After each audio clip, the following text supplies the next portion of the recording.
That afternoon, reappearing from the shadows like we had many times, I looked around the same dining table filled with both our families. And as soon as Anna felt our presence, she left her chocolate milk and ran toward us with a bright smile on her face. We hadn't seen her all morning because we were doing some chatting on a good tree, and I knew she must have missed us. Though I did talk with her through one of Seals's clones and told her to keep this a secret, and she understood that one perfectly. If she can keep everyone's feelings and emotions secret, then this was nothing at all for her. She was some of the best when it came to keeping secrets. She was good, and as soon as she ran toward us, I let go of her gentle hand and caught my dear little angel. And to both our surprise, she kissed us for practically no reason. And I delighted in that surprise gift and kissed her back.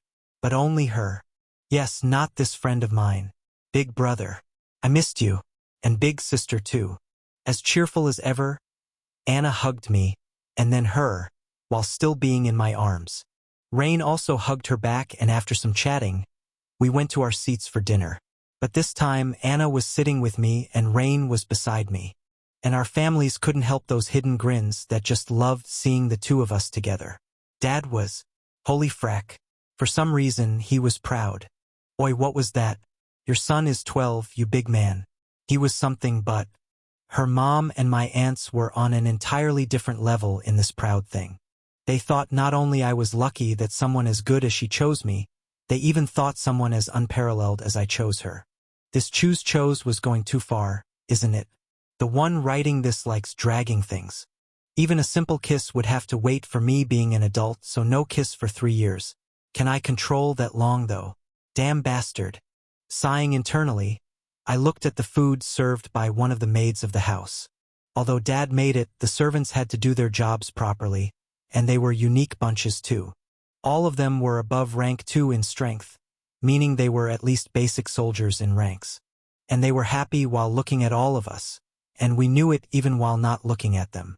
I was looking at everything with my third eye, and I didn't need some spell or skill or ability to know what was going through those excited hearts. First, they were surprised to see the entire Heliox family here, eating with their masters like this. Second, they were dying to talk with this beautiful angel sitting on my lap. Third, the maids were having some weird reactions while looking at me, and they can't hold this feeling.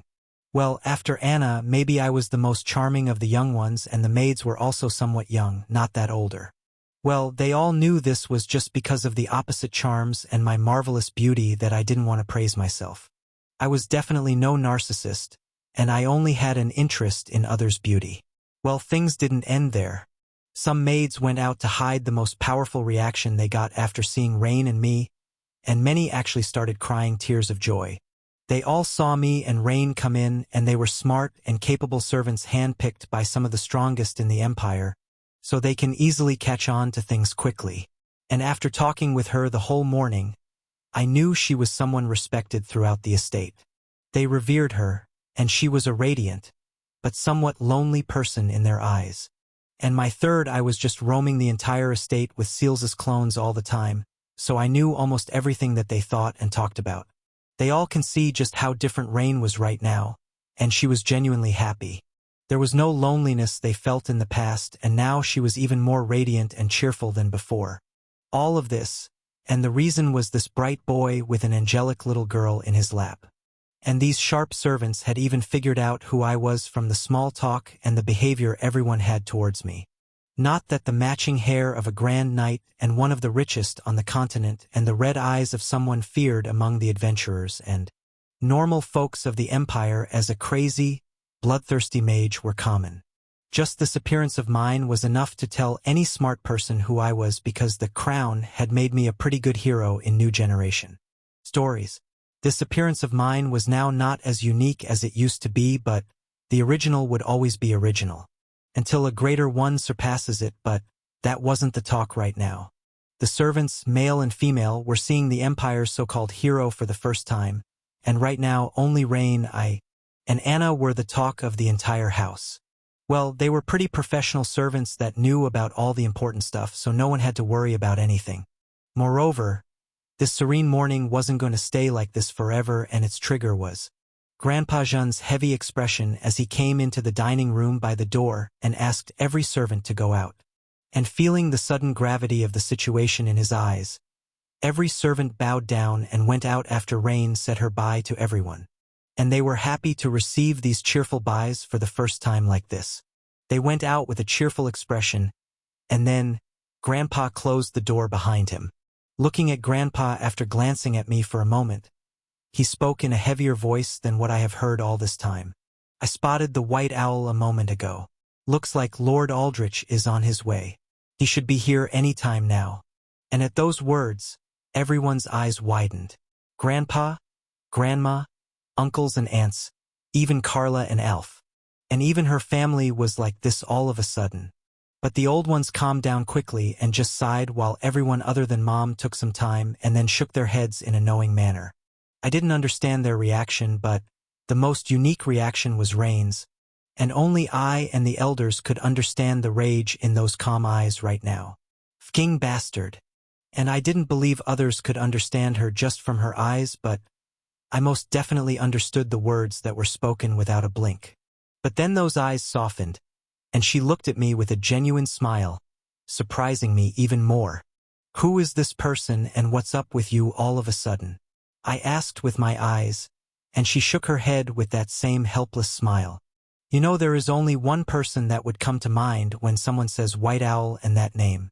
Her words were simple, but, as she said, I knew the person in the description and I still couldn't believe her words. My eyes widened in surprise too, though late, but this was the same surprise as all of them, and even Mom had accepted the reality at this point. But this was still unbelievable. I knew he will come, but for nature's sake, damn geezer. It's been a day.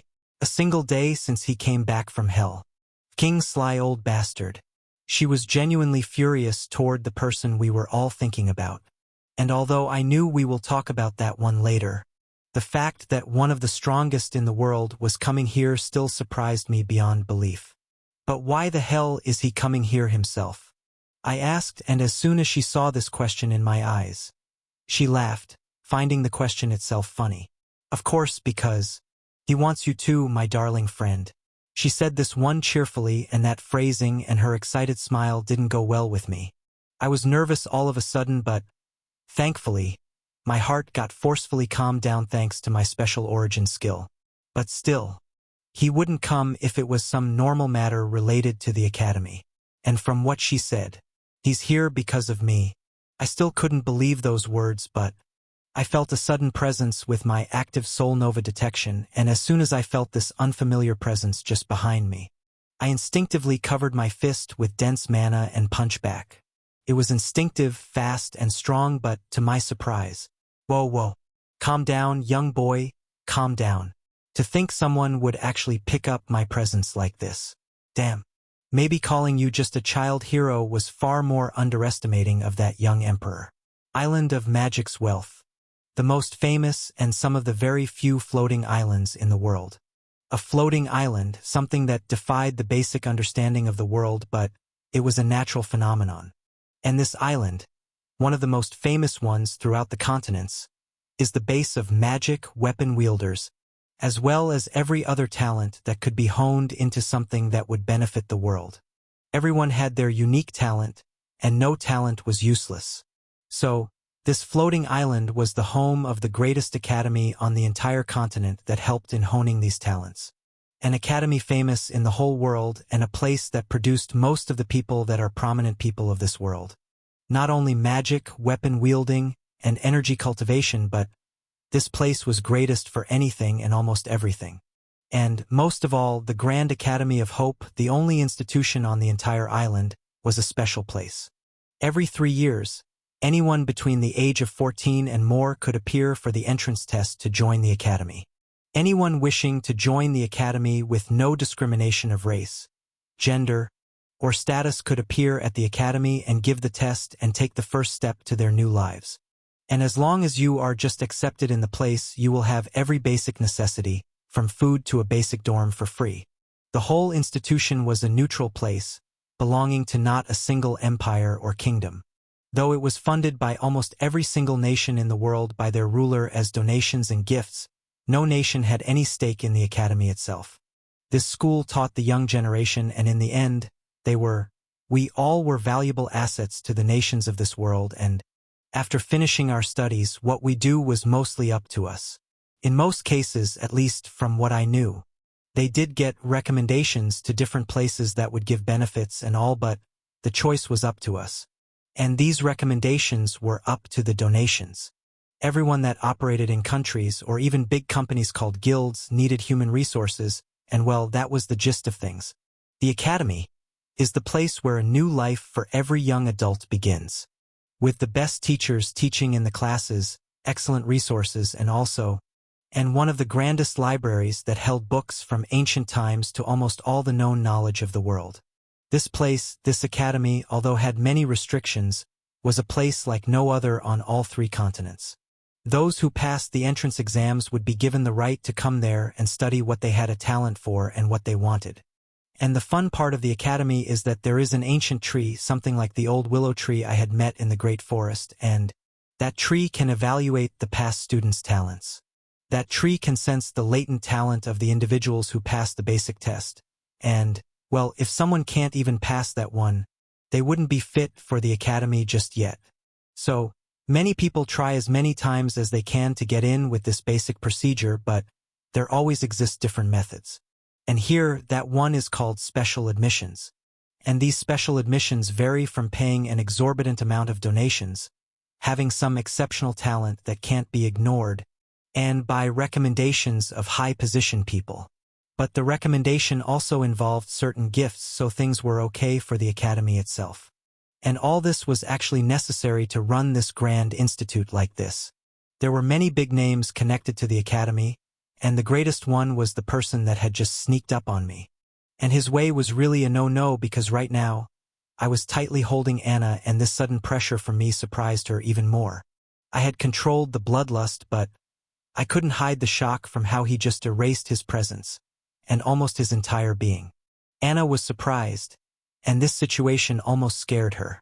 And I forgot the fact that he had blocked that super powerful punch with one finger and even absorbed all the energy from the punch after realizing. She was like this as I gently caressed her back. "Are you okay, Anna? I didn't mean to surprise you like this." But everyone stood up after that, and forgetting everything, I just focused on her. Rain had seen through him the moment I punched him, but just like me, she was fully focused on Anna now. At that sudden moment, I reflexively made an energy shield around her that protected her. But the grip around her was definitely tighter than usual. But most impotently, she was surprised to see the sudden appearance of this person and the hostility that appeared after his sneak up. But from her look, she was fine. And more than just fine. "I'm okay, big brother, but..." Wow. Now, all of a sudden, Anna was saying she was fine. And then she suddenly exclaimed with stars in her eyes while looking at him, "Wow." And Zoe, who sat on the other side, was the same too. The two's sudden admiration filled with gasps was strange, but it was understandable. Well, he definitely deserved the title of perfect being if he could surprise the two of them this much. This person before me was one of the strongest in the world, and one who maintained the whole of this grand academy. This bastard who sneaked up on us like this was the very headmaster and the highest person who had lived with the academy even before Rain was born. Actually, over the last 1,000 years. This person was a wizard who had been one of the strongest for some of the longest in world history. Aldrich Merlin. Just that name would remind one of an old mage with a long beard, and from that owl familiar, one would think he really is just an old man with this normal description. But here, in a place where even a grandma of 60+ looked like in her early adult stages, can this Tier 10 archmage, much less a wizard, could look that? Well, hard no. This person looked as young as my dad. More than that, he looked mind-blowingly handsome. His pure white hair with his eyes, which was practically rainbow-colored, almost having every light normal color I can think of. Or more like the 5 elements, including the fundamental elements and higher element. Light. Those eyes. Why were they so gorgeous? Damn it. And he was old, and someone who had surprised me like this. And even Anna was surprised because of him. But now, The light and stars in her eyes that were just stuck on this person were something different in themselves. And even Zoe was looking at him with the greatest surprise she ever had. Even the emotions she was feeling right now were pure admiration and bliss. I knew he was the most amazing person on the continent, but what did she see him as to be this surprising? And maybe she felt the surprise and question from me and smiled while looking at me. A crystal magic wand made of 5 colors, surrounded by a divine glow of different colors in a plain white endless plane. The colors of the crystal wand are so beautiful they are practically impeccable. This looks so magnificent, big brother. It's the most amazing thing I'm seeing after our home. She was mesmerized by his true self, and if Zoe said he was that good person, I had no need to be this on edge from him. I calmed down and looked at Anna, who couldn't take her eyes away from him. But when I calmed down, others started shouting. Ian, Anna, are you all right? Mom shouted with her eyes wide open and filled with fear. Ian, are you all right? And Anna, Dad shouted. But he was calmer than her, and when he looked at Anna's admiration-filled eyes, even he was surprised. Sir Merlin, what the hell do you think you are doing? My grandpa shouted, and Rain's grandpa followed after him. Why would you even sneak up on a young one like that?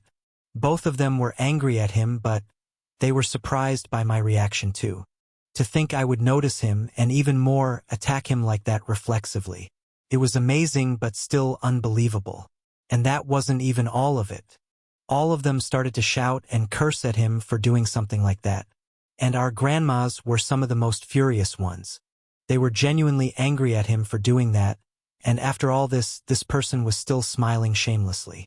Anna just chuckled at all this and asked me to put her down. And seeing this, everything actually calmed down. Rain was also surprised by this, but more than that, she was furious at this person for a different reason. And I understood that one for some reason.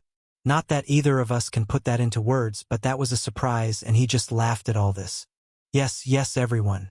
It was my mistake, and I really apologize for this. And Ian. His voice was also young but filled with wisdom, and it reminded me of the ancient willow tree. It was almost identical to that. But when he just openly apologized to everyone as well as bowed his head to me and Anna, I couldn't help but be surprised even more. I just wanted to surprise the child hero of the Empire, but never could have I ever thought he would actually notice my presence and even attack me like that. And after all this, I have to say, young boy, you are more than what meets the normal eyes. And after saying that, he just smiled at me warmly as his eyes glowed in a low white light that Rain and I noticed clearly. An unknown entity is trying to invade the mind and look at the status window.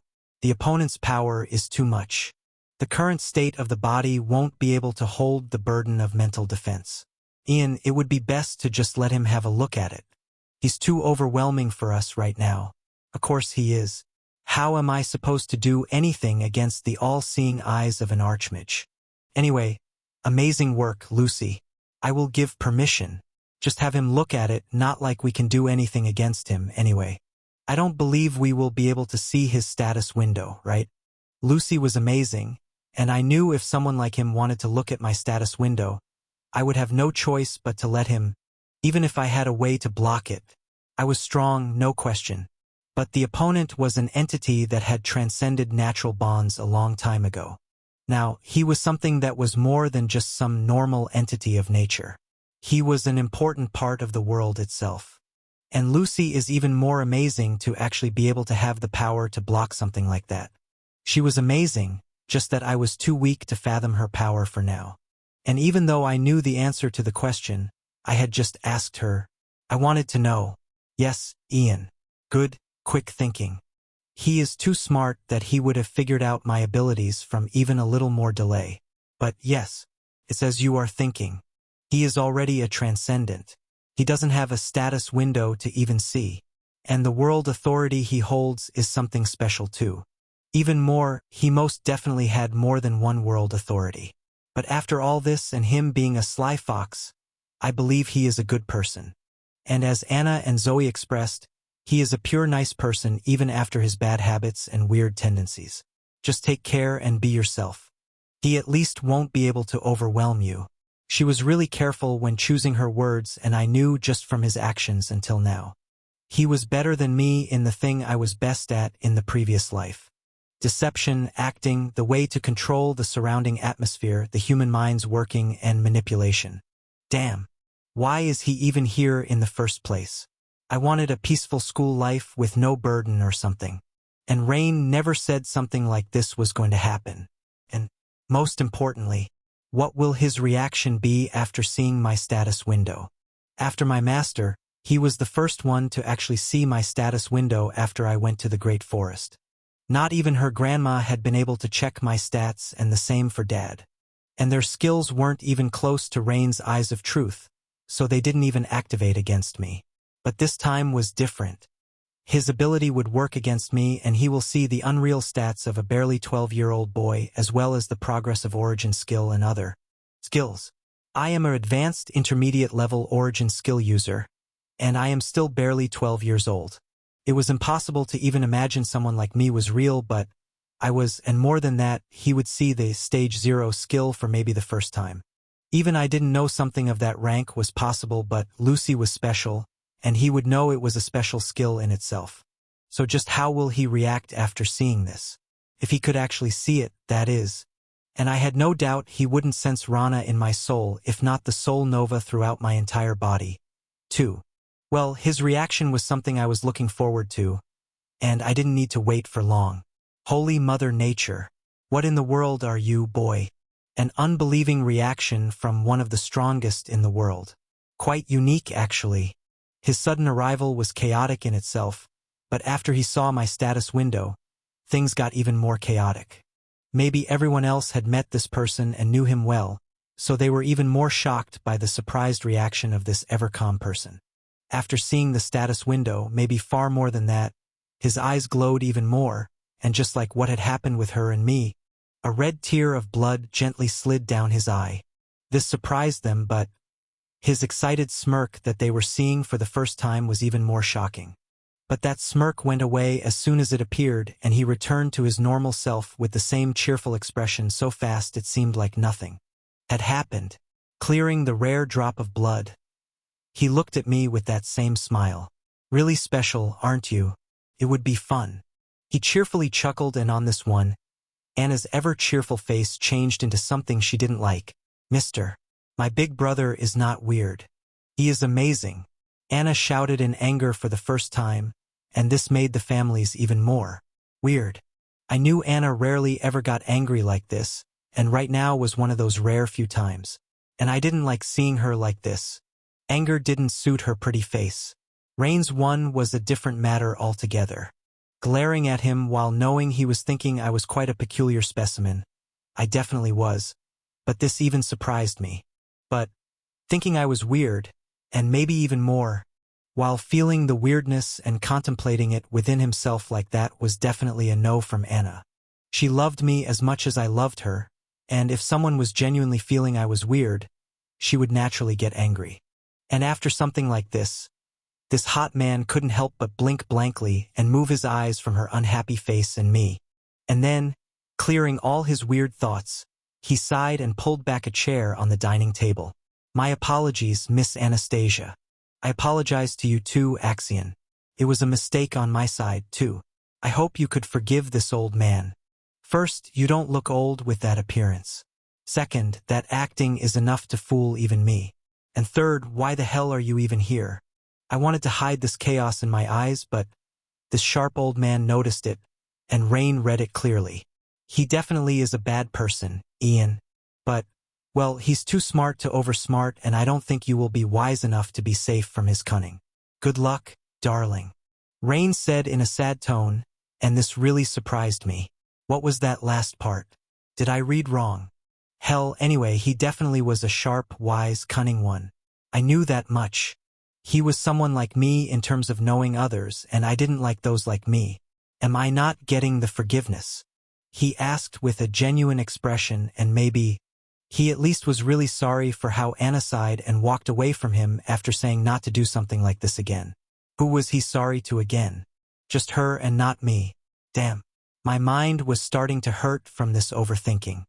I just sighed, and now that Anna was gone to the other side at Carla for some unknown reason, this headmaster of the greatest academy was sitting beside me. And everyone had given up on understanding the thinking of this transcendent person, so we all strangely returned to the lunch like it was normal. And even though I felt everything weird, it was happening so naturally that I didn't even have a second thought about it. And me not having a second thought about something meant a few things, and in this situation it wasn't a good one. This person was more than what I had thought, and right now, everyone was definitely influenced by potent illusion magic, and no one realized this one aside from me. Was this the reason Rain said that things? Axion Heliox Cromit, a young child, most probably a reincarnation, a hexa-elemental mage having a perfect harmony of all basic elements, has an innate skill that stabilizes and eases the circulation of all energies in the body, possess skills far stronger than what should be available in the outside world, separated from his family while coming back to the capital with them. The reason is the tragedy that was masterfully covered up by the smart emperor of your empire. Then, in this process, the miraculous child who was just 6 years old at that time, maybe less, saved his parents from falling to one of the buffed demon barons. A child who has many inventions to his name, from amazing food to theories and even voice massage coding methods. Oh yes, I love vanilla with chocolate chips. A world-changing creation that a lost one created in his childhood. Then the same child comes back one day and miraculously meets the child of the House of Atraxia whose family had deep connections with his own. But before that, he was in an unknown place with so much natural and mana disturbance that nothing could work as a means of communication. A forest that meets this description would only be one of the 9 forbidden zones, the Great Forest of Kamet. He was thrown to this place, but he somehow survived in that forest, the most ferocious place lurking with beasts that can't be fathomed by humans. He tries his best, survives in the dangers, and somehow meets a powerful person in the middle of this forest. He becomes her family. Skip that, please. I couldn't help but speak in the middle of his sudden speech of my life. And I knew he was great and all, but I wasn't strong enough to remember her and talk about that one. There were already tears in my eyes, and he could feel this one. Right now, there were only the 2 of us, and it was as if every other person was under strong hypnosis. They were acting like I wasn't here at all and just eating normally like we did last night. Rain was even worse than even as she could see us both. She was tied to her chair with a white rope of light with her mouth covered, and she looked at me helplessly, not even being able to move her eyes and talk with them. But she wasn't afraid of the situation, as if she had been through this one before, and her eyes at least told me not to worry about much, so I felt Oklahoma. And even though everything he said about me was true, and I didn't have any reaction to that, and my heart was also calm, as soon as he brought up Master, I can't. Okay, I understand. I would have loved to talk about that person, but she is not among us anymore. She must have been an incredible being to teach you to this extent, and you are even more amazing to learn things like them in this short time. Plus that weapon in your soul. Aside from you and me, there are only 4 others who have them, young ones. And you are the first human to possess it in maybe more than 3,000 years of history I am aware of. Canceling the minimum requirement of having a strong, transcendent soul. That's only possible because of your unique soul. A strong soul, one of the strongest I have seen with these eyes. And that special energy. I have only seen it once. And that was one of the greatest times of my life, child. But to think something that one of the most catastrophic monsters possessed is in you, even more. How to use it even better than aura or mana. That's definitely not a self-taught thing. Meaning your master was a proficient user of this similar energy. Well, I didn't know what type of being she was, but can you guarantee her offspring, that child over there, will be safe for the world? His voice turned grave, and there was a coldness in his voice. A coldness that would kill even one as strong as me if intensified a little bit. But his question was too easy to answer. Yes, her mom was nothing like some beast or anything. She was nice, warm, and caring. She was stronger than you, if I said so myself, and she chose to become one with Mother Nature. She was selfish, and I can never hate her for that. And Zoe, she's my responsibility. and she's anything but a threat to others. Just look at her, pretending everything is fine. For my sake. Do you think something with nature's protection would ever cause harm to others unnecessarily? I had no idea what he was talking about, but one thing was clear. He was uncertain about her because he can't understand Zoe at all. Well, she was special, and there was no way a mortal could penetrate the mantle defense of a phoenix. Well, Zoe wasn't even affected by his magic, and right now, she was just pretending to be under his spell, for my sake. Well, she was Zoe, and she understood the situation perfectly, and even after knowing that we both knew, she continued her work. I had no doubt there were other creatures besides my master who could use Soul Nova, and from the books in our tower library, I even knew every one of the creatures who can use this energy were either extinct or even if there were some, they were super strong, purple, ranked beasts or more. And they were too rare and naturally peace-loving creatures that they never appeared around the places with other creatures. In the great forest of Kamet, the fire race that owned one of the gates outside the forest also had some special born that can use Soul Nova, and they were cherished by their tribe. And I cherished Zoe with all my heart. My eyes were clear, and this strong headmaster understood things just from this much. Sighing with a relieved smile, he waved at her, and Zoe waved back with a shy smile. She could see he wasn't a bad person, but she was still hesitant about this situation. His spell was something interesting, and aside from Anna, who had divine protection, everyone had the mental hypnosis spell on them. I could see the complex spell with my eyes, and it was also a beautiful one, just like my spells. But this was the natural beauty that came with pure experiences, like master's spells. But, well, her magic was the most amazing, and it was a fact. He cast a full physical body spell on Anna that was more difficult than the others, but even he, an archmage, couldn't go against the divine protection of a major goddess. The reason he cast the spell on Anna's whole body, and not just the mind that was specially protected by divine protection. Anyway, he had asked what he needed to know about Zoe. He now knew she was nothing like some beast or anything, so it was better now. Zoe was a person, a living, breathing person, and he was a fool to doubt that one. Looking at me with a new, warm smile, he nodded his head. I am apologizing quite a lot today, but I'm sorry for all this. I had to do it. The creature I talk about was a ferocious lion-like beast, and it was almost like a living son. I can never forget those days, but I can't blame the beast too. I was barely strong enough to just calm down the enraged mother whose child had been killed by demons, and she was killing and destroying everything she came across.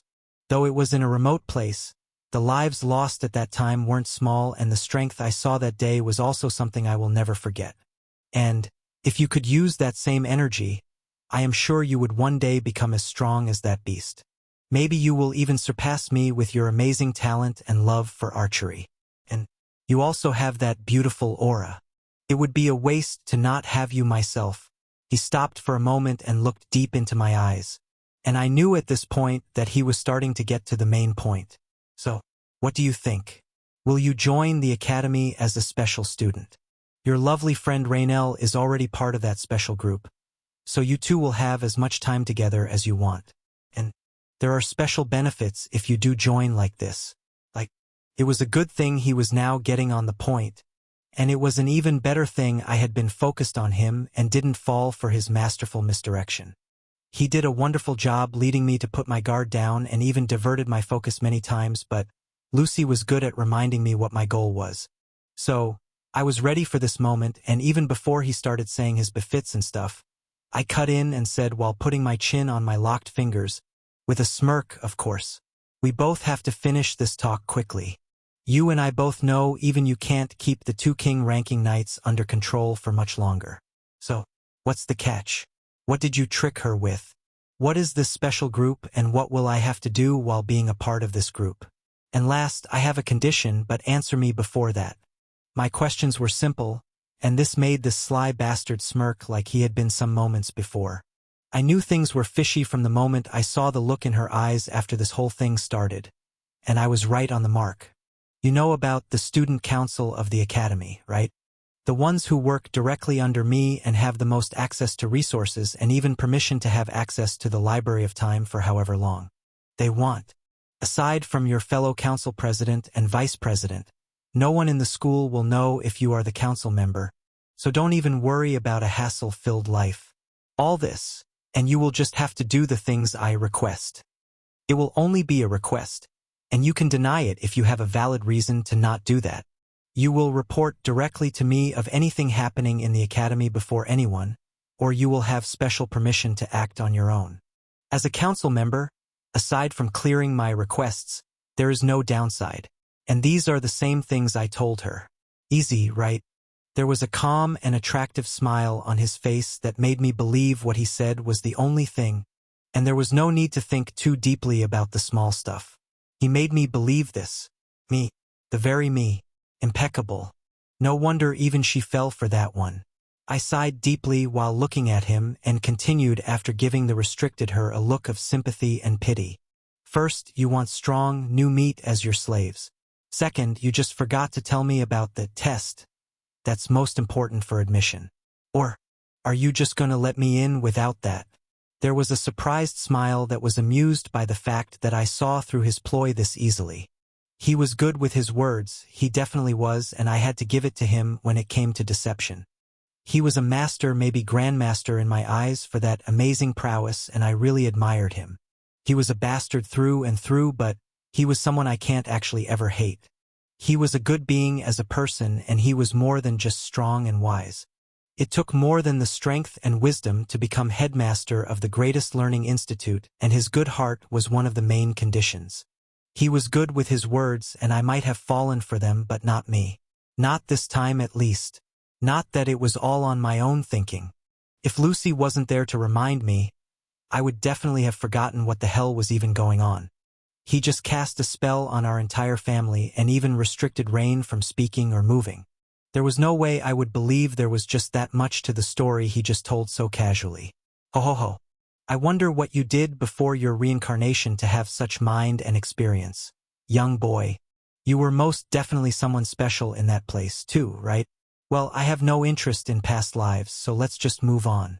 What you said is true, there will be a test, but I believe you will pass with flying colors and I won't have to erase your memories or something like that. Being a student council member is an honor on its own in true meaning, and you will also get rewards for finishing each mission.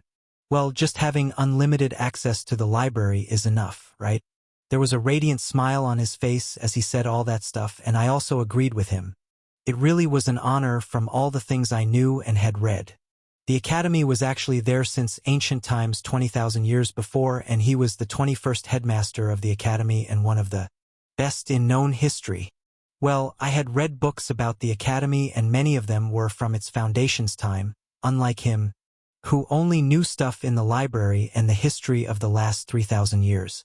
And I didn't actually want to say this, but after Zoe, maybe I was the only one who knew about the Island of Magic's wealth and the Grand Academy of Hope the most. And I knew all the things one wants to know about being a teacher, student, council member, president, vice president, or even headmaster. But that knowledge had partial restrictions, and I didn't want to risk anything by saying it out loud unnecessarily. This offer was tempting in itself, but I knew every headmaster had the obligation to test and find the best of the best for the council because ultimately, we would be the ones that carry out the headmaster's tasks as his shadows. And he naturally needed ones who knew how to do the work properly. Plus, we will be taught by the best of the best as the council members. So, he also had to take into account the latent potential. And all council members were special individuals, far more than the 12 Prodigy world was waiting for. Aside from the student council president and vice president, no one knew the identity of the members. Not even other council members themselves until revealed in certain circumstances. And even if someone other than the council members came to know the identities, according to rules, their memories of that had to be erased. He had to choose the members carefully, and the council president and vice president had the duty to choose their successors from the council members after an extra year's evaluation. As the principal, he had to get his hands on the most special ones, like Rain or me, before anyone. And my potential was even greater than Rain herself in his all-seeing eyes. Though it came as a sudden surprise and would hinder my plans for a peaceful life, Rain was already in this mess. And if I refused now, She will be alone and will have no one by her side. But I still had my own condition to join the council, and he will have to accept it if he wanted me. Looking deep into his eyes like he had been all this time, I started saying my condition. Rain and I, same class. A normal one would be okay. As for the condition, I want you to let Zoe join the academy as a normal student. I know you can't see her potential with your eyes, and that's because it's so overwhelmingly great that it can't be fathomed by mortals like us. She has talent, potential, and knowledge, but she has no experience of the world at all. She's too sheltered, has lived in a forest practically her entire life, and even after she knows even more about the world than me, she has lived no life at all. She's a young child that only knows how to control her power, and most of the powers are sealed because of certain circumstances. And that's even better because she will be safe. I want her to have a normal life even if I get to be dragged into messes. She has the right to a normal life. And I request you to look after her. That's the first part of the condition. He had a proud face through all the time I was talking about Zoe, but as soon as I said the first part of the condition thing, his face fell and became weird. His gorgeous eyes were practically asking me what the hell I was saying, wanting to finish the damn thing, and on this my eyes became stoic, which made him flinch. I want Area 69 MF. And as soon as those words escaped my lips, an earthquake occurred in his eyes. It's really surprising you know the terms for the land area of Sky Island, and from the look in your eyes, you really know what that place is. But how do you even know something even many teachers don't? And this area, what would you even do with an empty piece of corner barren land? It's weak, has no practical use, and even if I make it usable with magic, I don't think even as a headmaster it would be much usable. Money, resources, high magic, workers, as well as a large force to clear up the rainbow flamingo nest near that area. Just the hassle of eradicating those thousands of beautiful ferocious birds is too much. So why would you need that land? Did you even know all these things? Of course, that smug answers my every question. As he said, there was a wide grin on my face, and I really enjoyed that sudden shock on his face. And Rain too. Even if she was tied down and can't talk, I knew just from those unmoving but pleased eyes that she enjoyed seeing this man in a difficult situation like this. And I wanted to enjoy this some more, but we had little time to make fun of this old man. Headmaster, I probably know about Sky Island, as well as the academy more than you. Well, that's that, but I really want that land. It's on the edge, had nothing around it at all, and although it is a weak land, you know there's a mana or vine there, right? Now, this surprised him even more. And even Rain, who could actually hear the things we were talking about. Zoe had a radiant smile on her face, as she knew I was having fun right now and the situation was now in my hands. The conversation that he was controlling until now was now fully in my control, and he couldn't do anything he wanted. Mana or a prominent or used to produce many things of everyday life as well as many artifacts. A rare or filled with a good amount of mana, and things would actually be chaotic if someone knew there existed a mana or vine at a free piece of land on the Sky Island. Though the Academy had all rights to the island from ancient times, they definitely were open for business. And many people had houses on that island, though every one of them was filthy rich. Seals's ability was excellent for gathering information, and luckily, our tower library had many books from the time this person before me had become the headmaster. And I actually knew many things about the island, if not most. Like Sir Aldrich. I know about all the mines that have existed since ancient times, the inner core, as well as about the masters. And please believe me when I say this, but I also have restrictions as one who possesses this knowledge. You know that can never say anything about those things, but I can definitely say them if I risk my life, and I know becoming enemies with one of the strongest is just foolish. I will join the council, accept the requests that I can, and I just want the land. I want to make a good, big house there and live peacefully during my time there with my dear friend, and some more, of course. I have enough resources, money, and artificial manpower to stabilize and develop the land, and if you want, I can develop the mine too. But I will have 60% of all the profits. He was speechless after hearing all this, and all I said was true. I could be the richest in the world if I sell some things I had, but even without that, I had a lot of money as the owner of the whole franchise of Ian's New Food. Even I didn't know just how rich I was. Well, I had enough to develop land and make a beautiful house with all the modern facilities and things we had back at the tower. It would be an amazing place, and as most of this would be underground, and in an area where no airship could travel because of the threat from the rainbow flamingos, it was the best place to have a secret base. I always needed a good place to make this house, and now that the one who had the highest authority of the best place possible was here, how can I not take advantage of this fate-presented opportunity? Though Rain was surprised by all the things I was saying, and many things would have gone unheard because of his sudden voice blocking and vision distortion. Well, she could see I was fine. That was enough to make out most of the parts. And I had just said something that didn't go well with her happy blush a moment before. She was blushing at the thought of being able to live with me a while ago. But then I said with a few others, crushing the sweet things she had dreamed of. Well, I will explain things to her soon enough, and, well, maybe it would be our home someday. Damn. Let's think about this later. Just this thought of living with her there. No. Later. I couldn't contain this excitement and smile even a second more if I thought too deeply about it, and things might go wrong if fell into some lovey-dovey fantasies. The deal was important. He was surprised, but he was also amazed at just how much information I had and things to use, and opportunities to exploit. And there was a pleased smirk on his face after hearing all this. Ho ho ho. You win this time, young boy. And you can have that land and full authority of that area. I'm even more surprised than the last time I remember. And your little sister will have a good time in the academy too. I promise that much. But I want 65%. A sudden pressure started oozing out from him, and his eyes turned serious. My heart calmed from this one, and an excited smile appeared on my face. A really, really excited one. Yes, I can feel it. This will be fun. An actual negotiation. Something I have been looking forward to all this time. I thought my first opponent would be my dear mom, but someone on par with her. This old man who has had much more experience in dealings was also something good.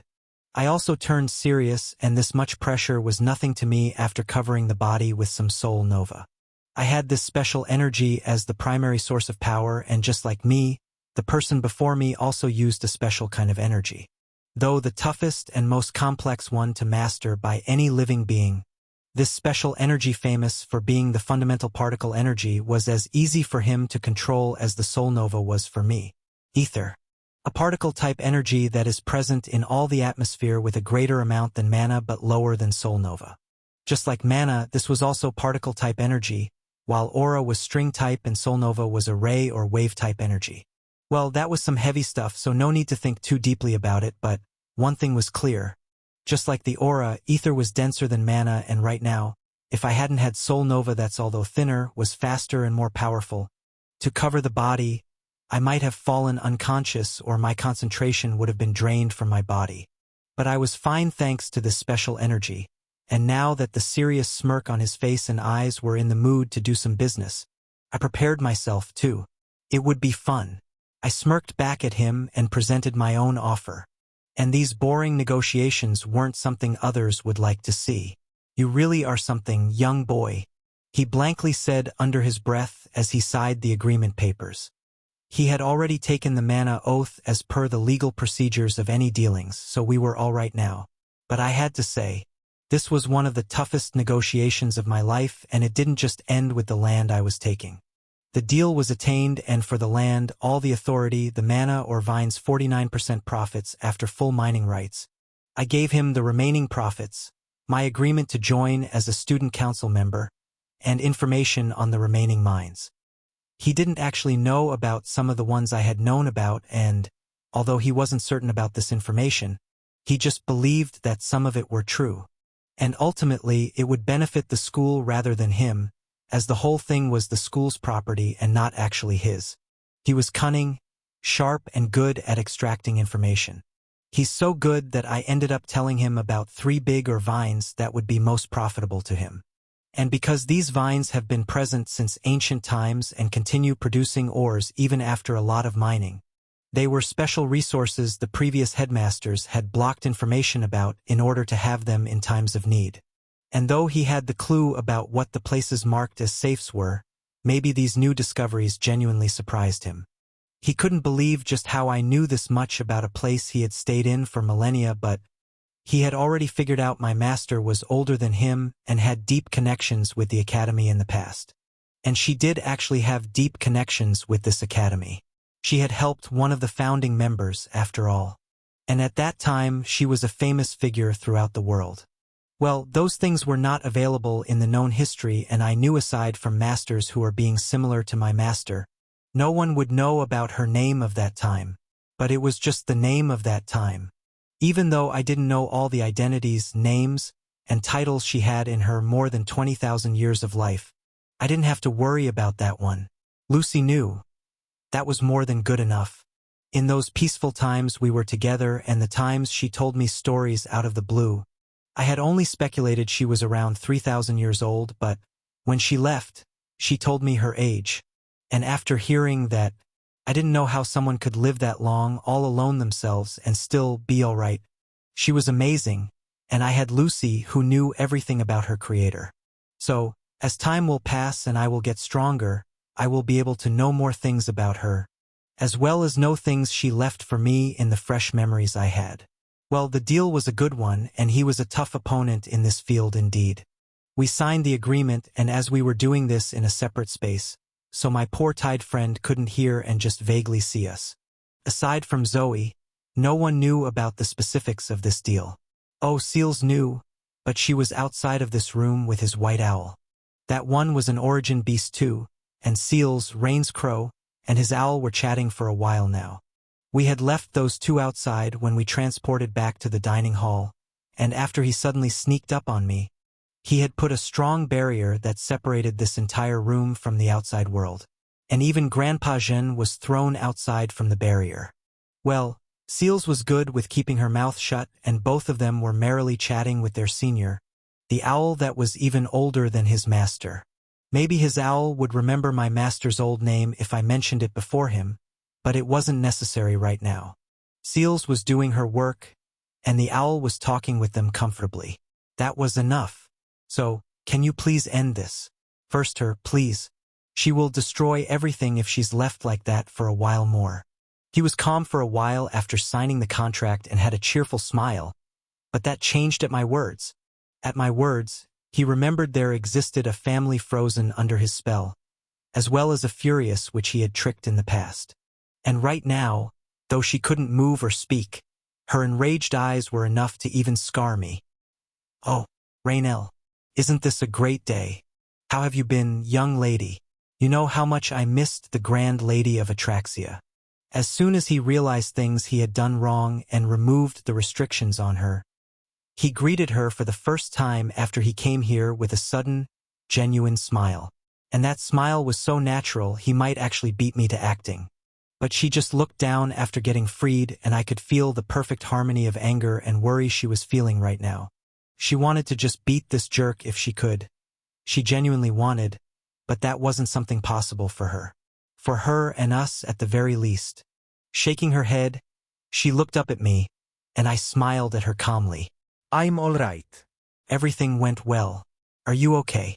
I asked after telling her things went well, and on this question she also calmly smiled and nodded her head. She was fine, and the tears of relief in her eyes felt attractive to me. She stood up with that same face, and in those moments, the old ones were also almost out of the spell. They were strong ones, some of the strongest in the Empire, and even the spell of an archmage wasn't enough to stop them for longer than it already had. But, without caring about anything, Rain first just walked up to the old man and smiled brightly at him. She couldn't beat this person because of the great respect we had for him, as well as his insurmountable strength. Well, she can at the very least give him payback for what he just did to her. He knew what was coming at him, and though he could have reacted to that, the good gentleman, he just accepted the super painful punch directly at the gut as this dear witch of mine walked ahead, without any care for the old man. And that one punch definitely was painful because she didn't just use her super high strength and strength enhancement. She used her old magic and made a spell that specialized in increasing the pain. That definitely was painful, and he deserved it.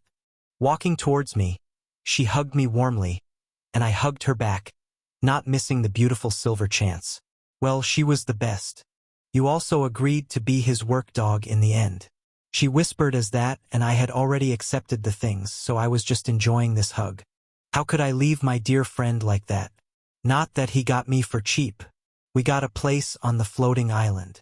Isn't that amazing? There was a smile on my face while saying that, and a chuckle escaped her rosy lips at those words.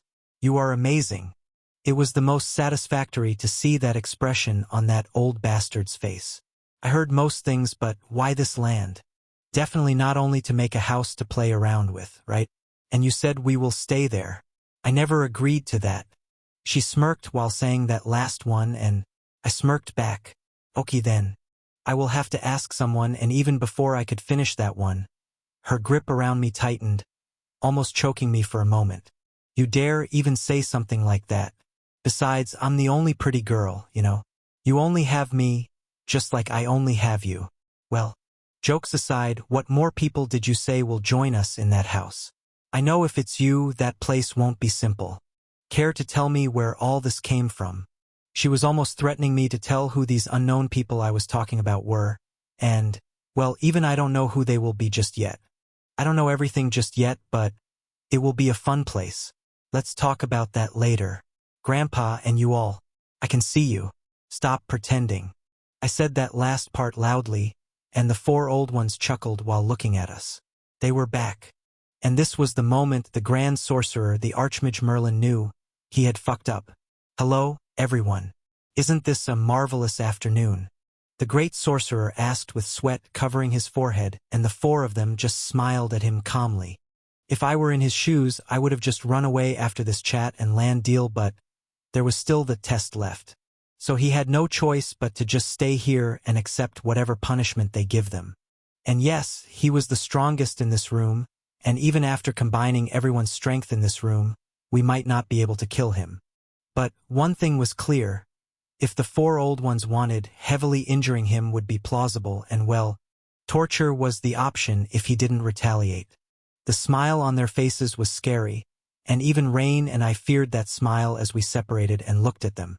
A hug should be no big deal, was what she might have thought, but it was a big thing for me and in their eyes as well. Well, she wasn't blushing at the very least, so we were okay. The only one not okay here was him, as he just stood by the table and looked at their calm smiles with his twitching smile that knew he won't be getting out of that one unscratched. He knew there will be punishment for invading this house, closing it off from the outside world, and even using these lethal spells on them. And all this to talk with me about those normal things. He has suffered quite a bit after giving me all the rights of that land, but now he will have much more to handle. But first of all, he had to return everyone else back to their senses. Dad had subconsciously figured out things were wrong, so he had started doing the spell break on his own, and from the distinct look in his eyes, it was clear he was also close. But before he could do that on his own, this young-looking old man disabled the spell, and now everyone was back, looking around with confusion-filled eyes at what just happened. Anna also looked around in confusion. She was with me. Then she was now in her sister Carla's lap all of a sudden. Everyone was confused, and after looking at the older ones who were looking at the perpetrator of this whole mess, an angry smile appeared on their faces, too. Anna was looking around in confusion, and after a while, she caught up with what had just happened and shouted while looking at him, "Bad mister. You did something bad. You deserve punishment." Her voice was genuine, and everyone agreed to what she said with a sharp nod. The four grandparents, and both of us, just smiled warmly at her. Yes, our little Anna is right as always. Let's go, Sir Merlin. We should punish him in a different room. You all should finish lunch. We will finish this one quickly. This was Grandpa, and he said that with quite a pleasing smile. Same with my grandmother and her grandparents. They were all happy as if a long-cherished wish has been granted, but then again, Anna had now joined her hands and was praying for this handsome old man's life. Anna looked cute while praying, and the old mage himself had a pitiful expression while thinking about what they will do to him. He had no need to actually put that space-separating barrier, or even the illusion spells just to talk with me. But I understood just how great the matter of being one of the student council members was, and aside from my guardians and a few others, we couldn't even tell the other family members about this. And there was no way I could tell about the matter of Area 69MF to anyone. She knew Zoe knew, Seals and the other two families maybe also knew this, but that was it. I had no need to tell anyone other than that. That was a place I wanted to have as my own, and even the actual legal matters would have to take place after I become an adult, so until then, it was mine just in speaking. I can start doing basic stuff now, and everything will be okay from all I knew. But the super strong archmage won't be okay at all. The two grandfathers walked forward and grabbed him by the shoulders and slowly dragged him to the other room. Rain and I prayed he almost dies, but then again he was a tier 10. Even if they were special people with total offensive power and overwhelming power, he won't be almost dying as we wanted. Well, he will definitely feel pain. That was enough for me. And maybe we'll have 1 or 2 scars that will be healed in an instant, so that was enough to calm her anger for now. Everyone had to go through this weird thing because of me, and I was partially at fault here. I looked at everyone and sincerely bowed my head, and as I knew, this sudden bow surprised them. I know just how you might have felt, everyone, but it was also my fault in one way or another. Even though he did that, he just wanted me to enter the academy with his special recommendation. I declined, and I want to attend as a normal student, not even as Axion Heliox Cromet. He said he would just take my test here, so I accepted at least that. I won't have to go through the normal entrance test. I believe you understand what I mean. It will be okay though, so do not worry. I hope you all would permit that. I sincerely wanted to just attend as a normal student in a normal class. And I knew even if I didn't do anything and just stay on top of that class, things will be better than going through the bigger hassle. And as we agreed, she will be in my class, so we will be just fine, having all the fun we want without any interference. She and I in the academy as adults. I could at least fantasize about things like peace in this protagonist life of mine. What I said did surprise them, but it wasn't as surprising as him taking the test thing. Mom had a shocked expression, and she also looked at me with wide eyes, but I told her not to worry and that it will be okay, and she understood that much. It would be fine. There was nothing much to worry about in this test. He wasn't my dear grandma at the very least, so I won't have to worry about him like I had worried about in grandma's test. Even if I told them about the council thing now, they might not believe me at first because the council members were mostly 2nd or 3rd year students, and most of them, according to what was known, were not humans. Not even Carla or Alf could be the council members, and one of the requirements to join the council was to have the strength and a low profile. I perfectly fit the conditions, so, after some thinking, they might understand, but I knew that the old hot man will at least tell my grandparents about what had happened, excluding the land part of the course. So things were now set. We got back to dinner after Anna gave everyone a calming kiss to relieve us and sat back with me. She could feel things, and right now, she might have also felt that I was hiding something and that I was excited and happy for some reason, but she didn't ask anything. This little angel of mine was happy if her big brother was happy. And Rain was happy too, though for some different reason, and I knew she was thinking about the land and house stuff, so I let her be. The mood started improving and things were now calm. And then, the door opened and the old generation walked in. And in the middle was the perpetrator, the archmage, one who looked over the island of magic's wealth, and the one beaten by the ones behind him. Well, all 4 of them had content smiles on their faces, and after they entered the room, for a moment, their eyes fell on both of us, and they nodded as if congratulating both of us. And we both understood that they now knew that we would be the council members. They were prominent and trustworthy enough to him that he himself told them, so it was okay from our side, but now, 4 of them couldn't tell others at all. That was the rule, and those who knew were bound by the oaths. Seeing the calm atmosphere was good, but the more amazing thing that made Rain content was the bright, genuine, normal expression on his face, and we both could tell he had got a good beating. It's amazing just how he accepted that beating, actually. Just this much shows his true, pure self. She smiled, and I shook my face in forgiveness for this person. And just after that, He looked at me with a suddenly different smirk, and I knew this was the time he was waiting for. So, let's go after we all finish this wonderful lunch, everyone. I know even you will be surprised by your dear young Ian's powers. And after saying those words with certainty and a confidence-filled voice, he sat down on one of the tables and Grandpa Jean walked in with another set of plates and food for him. And seeing his genuinely hungry behavior made me chuckle inside my mind. He was an odd one, but at the same time he was a person I would genuinely respect. After all his cunnings, he was pure at his core, and everyone knew this as they just shook their heads at this unreliable act and returned to eating. But one thought was on my mind after hearing his words. They will be surprised by my powers. Just what was he thinking of making me do as a test? This actually worried me now. Back in the underground training ground that was repaired overnight and even fortified even further, we stood on the ground and the families were on the stands like last night. I was the only one with the headmaster in the arena, and even Grandpa Jean was on the pavilion with my family this time. Aside from them, this place was empty, and just like yesterday, there were countless barriers covering this stage. But this time there was something different aside from the increased number of barriers. A pure white barrier covered the stage, and this barrier was something I had only seen in books before. Protection of white light, A Tier 8, defensive barrier of the light attribute. And as its name suggested, it was a barrier of white light.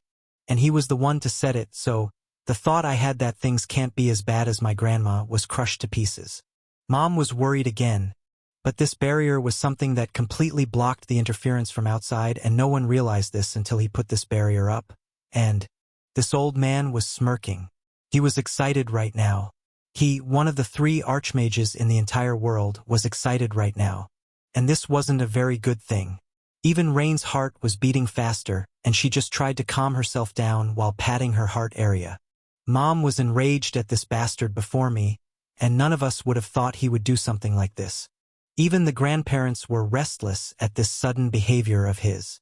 Setting up this powerful barrier meant he was definitely going to do something crazy, and I was still a not 12-year-old kid. For nature's sake. What was the test, and what was this old man thinking? My heart was calm right now, and despite this unthinkable situation, I was thinking straight, and this thing surprised this bastard even more. Well, you are just amazing, Axion. Really amazing, I said with a now clear smile and genuine expression that was totally different from a moment ago. I knew he was crazy, but now I believed he was insane. Well, the test is simple. He finally spoke up, and I sighed while preparing myself. Shoot, I was ready. If I can survive against things like those monsters in the dark forest and my crazy master, then his test was at the very least survivable. And it wasn't like he had any intention of killing me or anything, right? Not before my family, and not in the name of a test, and definitely not someone good like him. There was no need to worry about death, so I can even go all out if needed. But his test was simple sounding than anything I was thinking. You use 3 of your powerful spells. I use 3 of my weak spells. You won't die, and that's it. Simple, right? Just show me those gorgeous spells, and if you can, something so amazing that I would want to give you special access key. If you do more than I think, you would be the 54th person, according to me, to have the key. His smirk was replaced by a warm smile in an instant, and it surprised me to the core.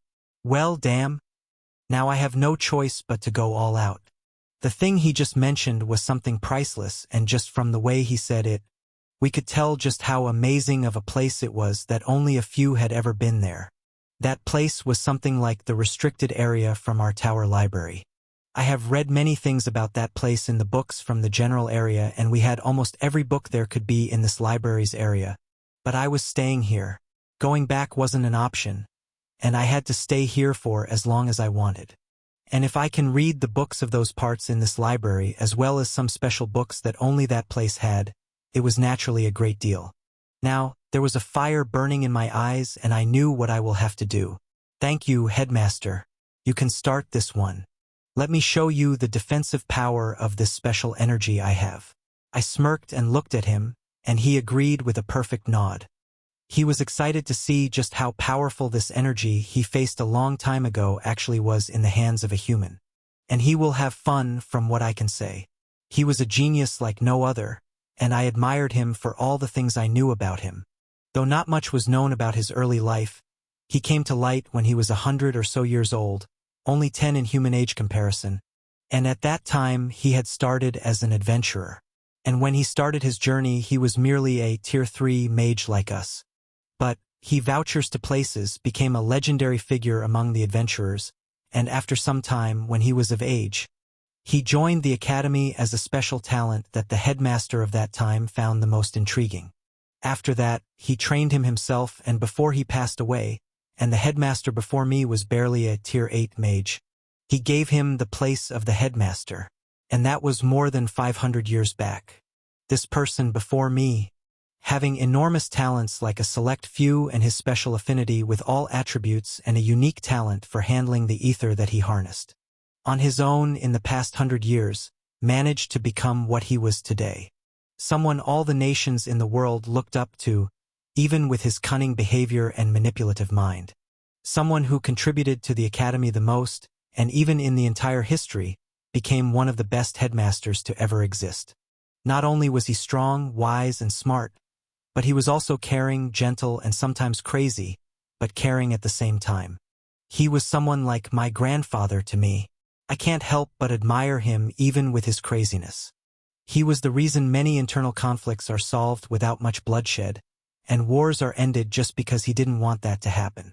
He was a force like no other, and just his mere presence changed all the battlefields. He was strong, someone so strong that even the title of archmage wasn't enough for him. And maybe, in the future, he will surpass this rank of just being an archmage and become something of ancient legends. And I knew he already knew there were realms above his current one, and with time he might actually become a lord. But that was too far away for me to think right now. For now, this was the test to not just get his interest but also access to one of the secret parts of the Grand Library. I gave him the first chance, and I knew this would be disadvantageous to me, but still, I went with it. I wanted to show off today, so I was going to use a rune. Not a rune spell, just a word from the entire thing. Actually, using a spell of runes would be catastrophic for this place, and for me. I was nowhere near strong to use that thing, even if I have managed to script 3 of them in my mind throughout my years in the Tower Library. It was special knowledge that she gave permission to have. And the part of the library where all of that knowledge was stored was her special notes area. Something that was specially written by her in a language that maybe she, Zoe, and only I could understand. Runes were incomparably rare, and a spell of rune. Something like that would be impossible to even think was possible. But it actually was possible, and from gods to divine beasts used them when the needs arose. And I only figured this out after she was gone. She's gone. There was an opponent before me, so wondering in my thoughts was a mistake. But thankfully, he waited for the moment I was distracted. He nodded at me when I came back, and I thanked him for understanding the sudden surge of emotions. I will have to do something about that soon. I was ready, and the smiley face absolute defense spell was completely in place. This one was strong and used up a good amount of soul nova, but it was worth it. My opponent was a wizard, an ether master, an archmage, and someone who possessed a soul armament like me. Rana was something I can't use anytime soon. While his weapon, he can use it, but he won't. It wasn't necessary at all. Those things were something we use against an overwhelming enemy, not in a test against an 11-year-old, no less. His normal spells were enough, maybe ether spells if he wanted to have some more fun. And I was strong enough to only block his Tier 6 or below spell. His mana had many characteristics, and heaviness, potency, and purity were some of them. Just his Tier 1 spell would be as strong as my Tier 3 Soul Nova spells. I was that much weak, and having that in mind, he started the attack with his first spell. But, oh Mother Nature, this old man is mad, isn't he? Using a Tier 4 spell from the start, and an ether spell no less. Crazy old man, don't overestimate me. I'm weak, dude. There was a light blue magic circle before his stretched out hand. Weird energy powering the spell, and the spell only, no excess use whatsoever. The control of mana, understanding of magic to create something so beautiful even I have to admire the beauty without question. The sudden heaviness, and the calm smile that knew I will survive. Damn, I will. I can't die to a magic spell when I have survived a demonic beast. But just one barrier wasn't enough for this one. It would just barely block this pure destructive fire, light, wind, try a tribute spell that will cause an absurd explosion. And, well, bye-bye to all the barriers the workers have repaired. Anti-explosion barrier, destruction barrier, attribut cancellation. Some of the strongest spells I had scripted, and this much would be enough to survive this explosion. It should. No, it must. He looked at me, and I smiled at him, ready to take on this challenge, and I could see it with my third eye. Everyone was still nervous. Rain was clenching her hands while Mom was praying with all her might, and others were the same. They believed in both of us, and even if they didn't know anything that was going on right now, it was fine. He raised his hand and a ball of sky blue fire manifested in his hand. It looked beautiful, but before I could catch just a glimpse of it, it shot forward as soon as it appeared, and then, stopping in the high sky, it started growing. A sky blue fireball, and if looked closer, in the middle of it was a white dot or more, like an explosive reaction. I was confident in these defensive barriers, but that thing in the sky still sent shivers down my spine. To create something like this, not even I can do that with all the two-world knowledge I had at the moment. It was complex, powerful, deadly, but more than that, it was magnificent. A spell from an archmage. Nothing like hers, but something unique of its own. I had stars like Anna, Zoe, and Alf while looking at it, and Alf in particular was more amazed than even me. He really was amazing, but I had no spare time to worry about that one. It was a wide area spell, and now, it was falling down at me. And if I wanted to compare it with something, then a heavy military bunker destroyer from my past world's old times would fit its estimated destructive power. And I was going to come out unscratched from this explosion. Well, I think you got the first one, young boy. He complimented with a radiant smile on his charming face, and the fire was falling down, exactly at me. The ball of fire was large, and it was coming at me with all its might, and I was going to endure it with a cheerful smile of my own. The fireball fell, colliding with my protective barriers, but, before the sheer power, nothing could last for much longer. The spells that I was confident in managed to block the initial collision, but as the power increased and the core of the explosive neared the barrier, I knew the three weren't going to last that long, thankfully. I knew the fourth one would be enough to block the rest, though barely. The outer surface of the fireball finished the collision, and in the process, the surrounding ground was almost turned into a pool of scorching hot lava. But, as soon as the core of this fire, the white light in the middle of the fireball touched the surface of the barrier. Boom! The explosion was loud. The crater it created was deep, and I was laying in this deep crate of scorched ground, smiling with admiration-filled eyes. The spell was strong, and my barrier had barely but surely blocked it. It definitely blocked an attack and destruction-focused magic from an archmage. And I couldn't believe just how strong I had to be to pull off something like this. An archmage. There were only 3 in this world, and even in those 3, the strongest one was before me, testing my prowess. And this defensive power surely pleased him enough to make him applause like he was doing right now, with that genuine, wise smile on his face. I couldn't see my family's reaction with the third eye, but I knew they were speechless by this display of strength. I had cancelled the third eye before, so it was now on hold, and as I thought before, that ability can actually travel through the barriers around this arena.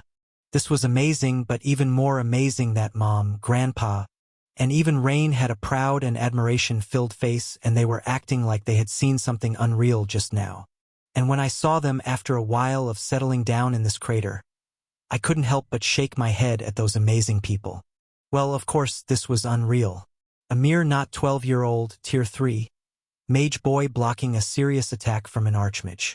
It was unreal, and not many could actually block such a spell, much less a child. Just this much was enough to show how much strength I was, but it was still all thanks to the one who taught me. One who told me I had the power to use such power and taught me from the ground, and even though I was still lacking a lot, I was happy I was at least this strong. This life was dear to me, and having strength in crazy situations like this was the only way for me to actually survive some crazy situations that will. surely knock at the doors of my life. Though even Carla or Alf would at least have survived that one, they wouldn't have been unscratched like me. This was just that amazing. And now it was my turn. Standing up and ignoring the reactions of my family, I looked at the person before me with a smile. And he smiled back as he started speaking in a different manner than before. You are amazing, young Ian. It's just miraculous to see that unscratched self. That energy, can I have its name? He asked with a genuine smile, and this time, there was no hidden motive in those words. He was impressed, and I was overjoyed to hear those praises from someone like him. He was an amazing person. And when this day started with rain and my terrace tea and talk, I never thought that I would be standing before one of the strongest like this. And he was praising me. What can say now? It's actually an honor to receive such great praise from someone like you, headmaster.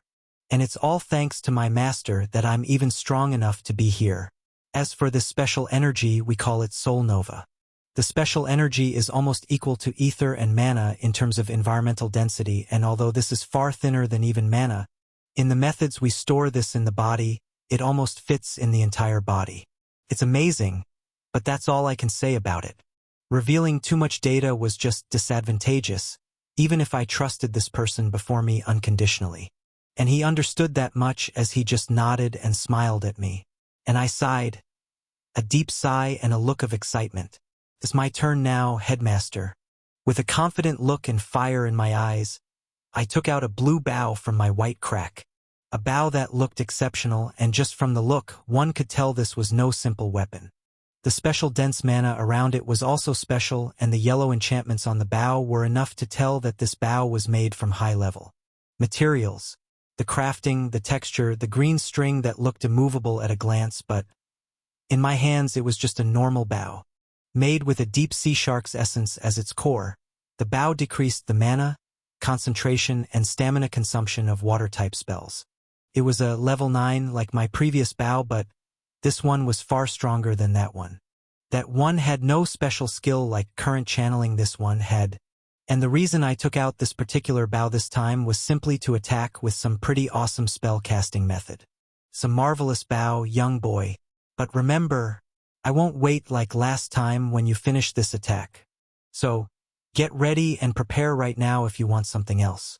The two next spells from me will be faster and consecutive, and I will only wait when I am done with those two. I know you also understand what I want to see.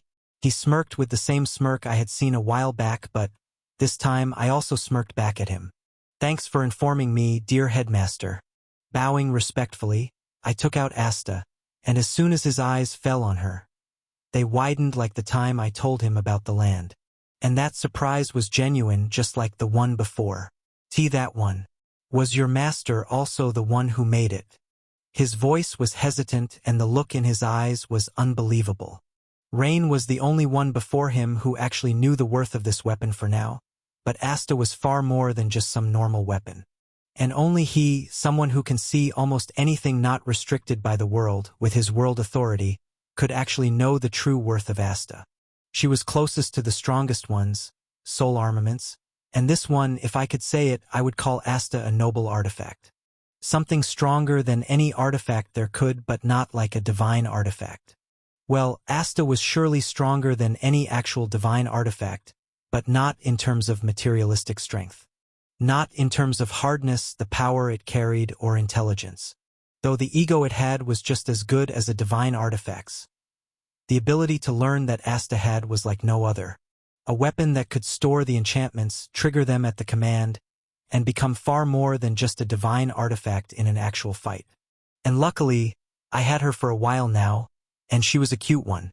She was almost like a little golden kitty, and although she had the understanding many times better than the normal cats, Asta was a spectacular weapon. And indeed, my dear master was the one who made her. Looking down at my hands and at this weapon that resembled her tail feathers, I sighed deeply and kissed the red gem on its handle end. And she was happy after that kiss, so she answered like a low vibration that only I could feel. I understood this partner weapon of mine, and similarly, she understood me just like seals. This connection we had was different from a pact or oath. We just had this connection of master and weapon that only a highly experienced knight could have with their partner weapon. And deep inside me, Rana was angry again that I had to use something other than her. She was a special one, and unlike the other soul armaments, Rana can change her form and I can use her whenever I wanted. It would be up to me how much power I wanted to exert on her, unlike any other ones like her. Do I want to just scratch the enemies, or destroy the entire armies and cause genocides? She was special because she can do that, and I can only do that when I will be strong enough to use her. But that time was still far away, and I had a test to finish. Nodding with watery eyes that appeared just because I was reminded of her, I answered with a heavy nod. Master made her. And she is awesome, right? I'm lucky I found a partner this early. And if it is someone like this cute one, I know I won't have anything to worry about for the rest of my life. My words were genuine, and I was really happy to have Asta. He understood just how good it felt to have a partner you can give your 100% with, and his partner, the one inside him, was also something special. That wand was far more than just some weapon or rod. From just how much Zoe admired it, it was clear just how magnificent existence that was. Maybe, if someday fate allows it, I will be able to see it with my own eyes, too. It would be a nice experience, and just like that, I was looking forward to being able to manifest Rana, too. Well, this test comes first. I had everything I needed to get stronger, and the only thing I will need and have is time. It will take a while, but before I become an adult and join the academy for real, I knew I will be a bit stronger than I am now. And for that, I have to finish this test first. Let's finish this now without much delay. My eyes sharpened with a smile, and I moved back with a quick step and pulled back the bowstring while channeling a large amount of mana as well as Soul Nova. A grin appeared on his face too because of the sudden rise in pressure, and he knew from this one, the attack won't be something boring. Asta was now dug into the ground, and 2 magic circles had appeared on the ground and above the red heart like a gem of its body. Breathing deeply, I remembered the scripted spells inside my head. Selecting the most water, fog, and ice attribute spells I could, I released a significant amount of mana from my mana core. The spells I had scripted were almost countless, and right now I had just selected some hundreds of Tier 1 arrow spells. The string that I pulled backward started resonating at this, and the increased pressure in the surroundings started condensing around me. But as this pressure that only he could feel right now gathered around me and calmed down, it just became one with me.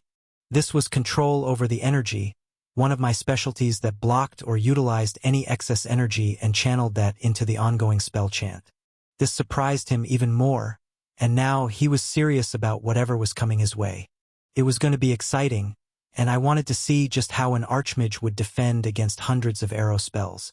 There was a smile on my face, a blue blaze on the pulled-back bowstring, the serene energy throughout my body, and the spells were ready. Short-range archery, arrow release. This wasn't too fancy, like the pure magic archery.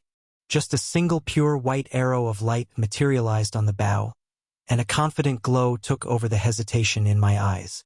The arrow that had just materialized on my bow looked quite normal compared to the gathered energy to cast the spell, but this was far more than just some normal arrow, and he could feel it. This was a far greater result than what energy I had gathered, and he, the opponent standing before me, could feel it without much effort. The power in this single arrow. The brute force, the unnatural strength, and the presence of countless other spells, the precision in the aim that covered him from all sides, as well as the weak but powerful attacks. He smiled while thinking about what exciting thing was to happen, but there were many thoughts and scenarios playing in my mind. I knew this old man was going to attack first and just finish his turn with another attack, and that was the very reason Asta was in an energy-gathering position right now. The 2 magic circles on the head and ground were a defensive barrier and something special, and as soon as this attack will be fired, the barrier was going to trigger, and at that very moment, I know whatever attack would come will be blocked.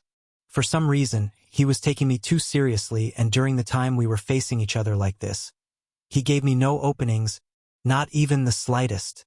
On the other hand, I knew he found many openings in my own defense, but he just stopped the imagination attacks the moment I dodged his first one. And that one was quick. like really quick, and he just moved his eyes, but I knew what it was instinctively.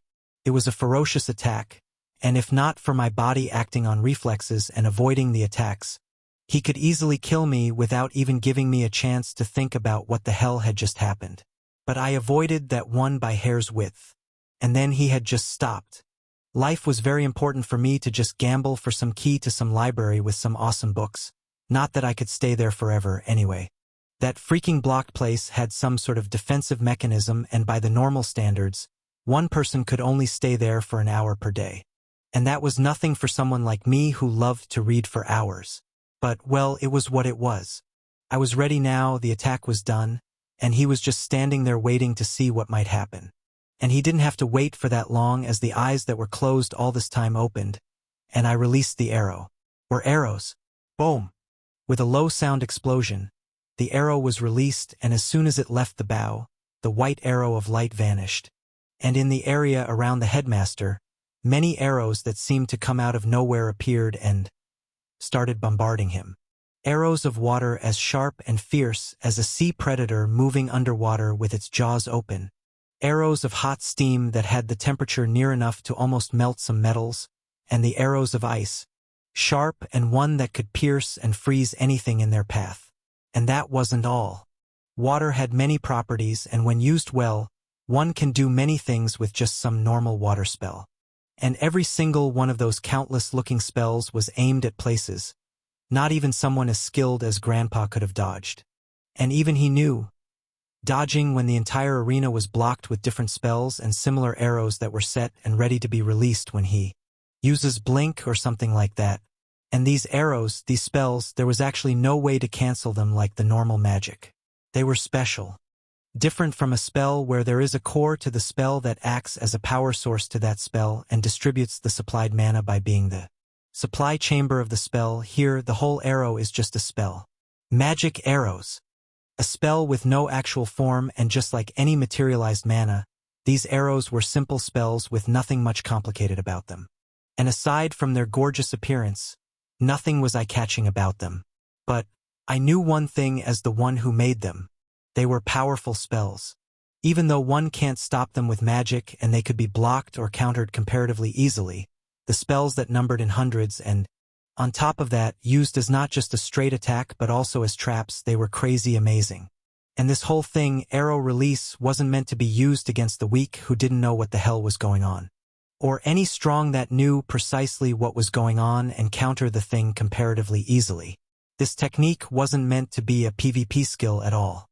Originally, this was a large-scale war weapon that was meant to take lives mercilessly, and just from the fact that I have released 300 of my scripted spells for this one attack that cost me a red potion, one could tell just how powerful this attack was. An attack meant to be used in large-scale fights, but I had shortened it as well as modified it for this person before me. Now, it was a PvP special technique. A war attack before an archmage would sound just right, but actually it wasn't at all. I knew this wasn't going to even leave a scar on the person before me, but I had to try something, if anything. And this one seemed perfect as my first attack. The second would be a throw of Asta, but then by that time, his spells should be over, and that would be the time for my strongest attack that I can show at this moment. I knew the situation, and from all the scenarios that I thought and cancelled in my mind, I knew he won't even use a single spell to defend against this barrage of arrows. And what's more, his next 2 consecutive attacks would be one magical and one physical attack. He was an archmage, an existence who stood atop every normal human being, and his physical strength.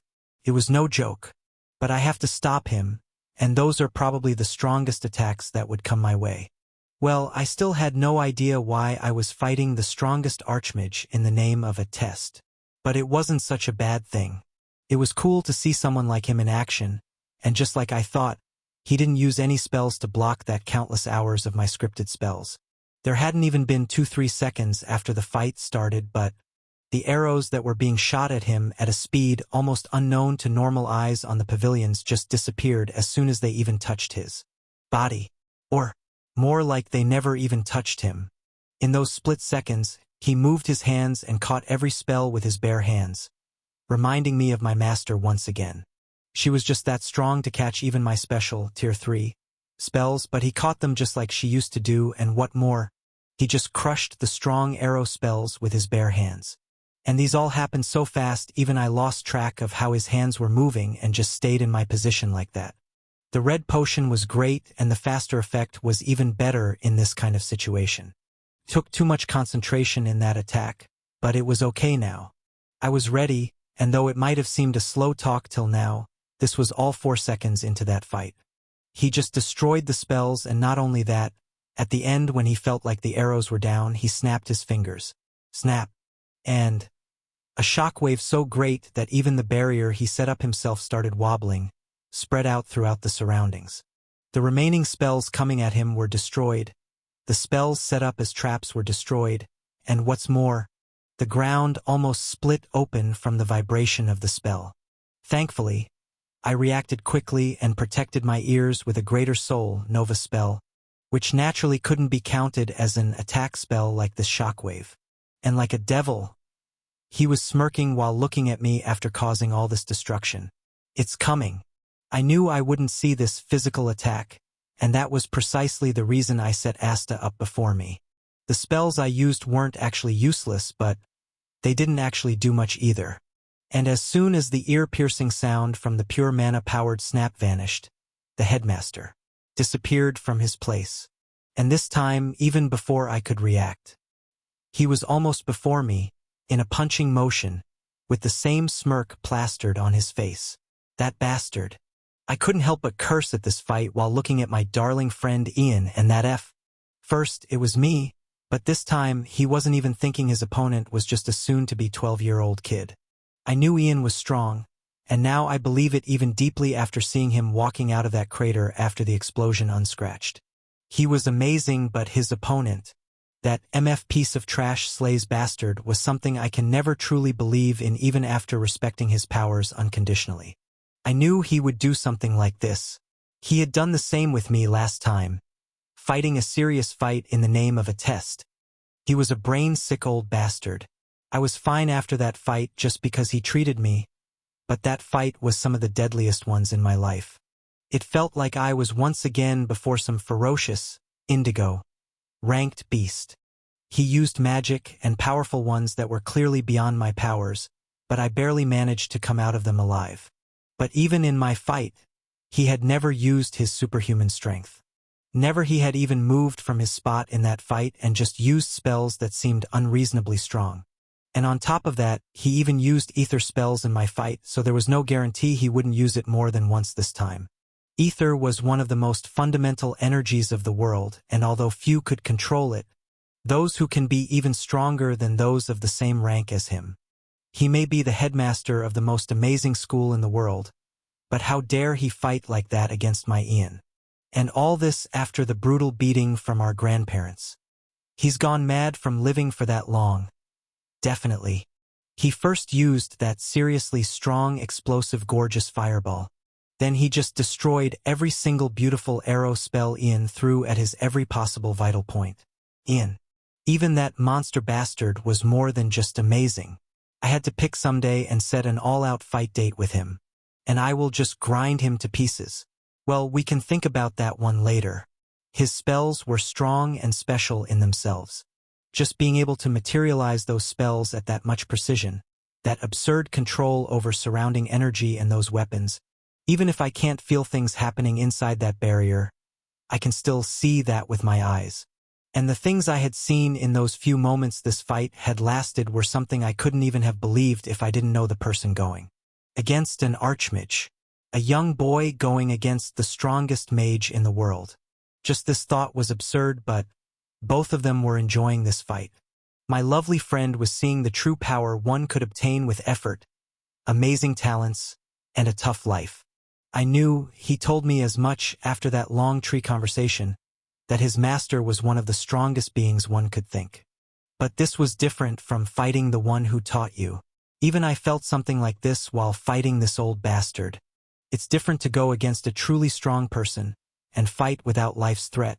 And even then, knowing that the one you are against is going so easy on you that it's laughable how weak you are even after putting that much effort to obtain your current strength.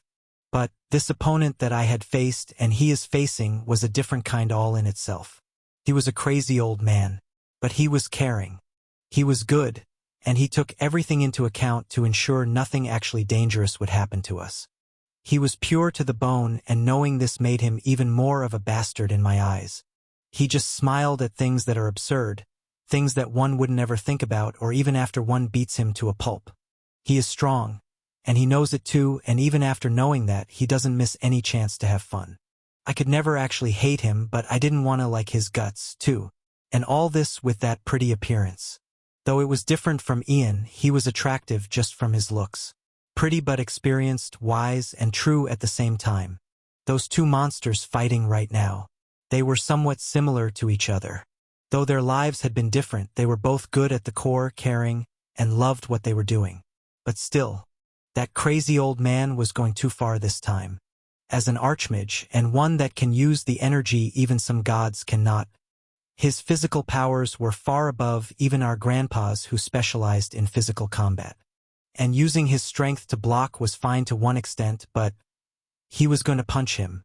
I had seen this in his moments before he disappeared, and I knew Ian saw it too, and I couldn't help but scream at this absurdity. And I knew this scream had surprised everyone, but even before any of us could react to this, I saw him reappearing before Ian, and at that moment, a beam of light shot from the arrow on the ground. My heart was restless all this time, and although I knew he would be all right, I couldn't help this worry just like his mom. Ian's mom. She was strong. So strong that I doubted I would reach that level. Not in actual strength, the physical strength or magic power, but by heart.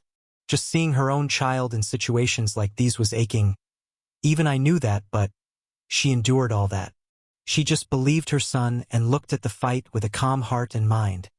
And as if she knew nothing could happen to him, she just believed in him. I believed in him too. But can I be like her when he was truly in a dangerous situation? Can I be strong like her? Didn't know that one. But I wanted to, and I believed the time. The bastard time will show me everything as we walk on our path. Anyway, the light came out of Ian's partner weapon, Asta. That one was a really special weapon, and the light that came out of the weapon was unexpected to the old bastard, too.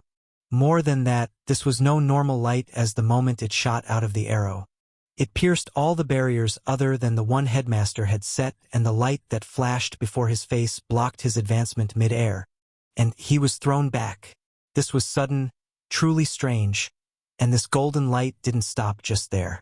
The weapon was still glowing, and Ian had a big smirk on his face as soon as the light from the arrow blocked the headmaster. The light was coming out of the golden magic circle on the ground, but there was a silver magic circle on the top, too. And when he was thrown back, Ian took out the arrow with that same smile and took a throwing stance. The headmaster saw that one, and there was a pleased smile on his face from this one. And seeing this, even my heart calmed down.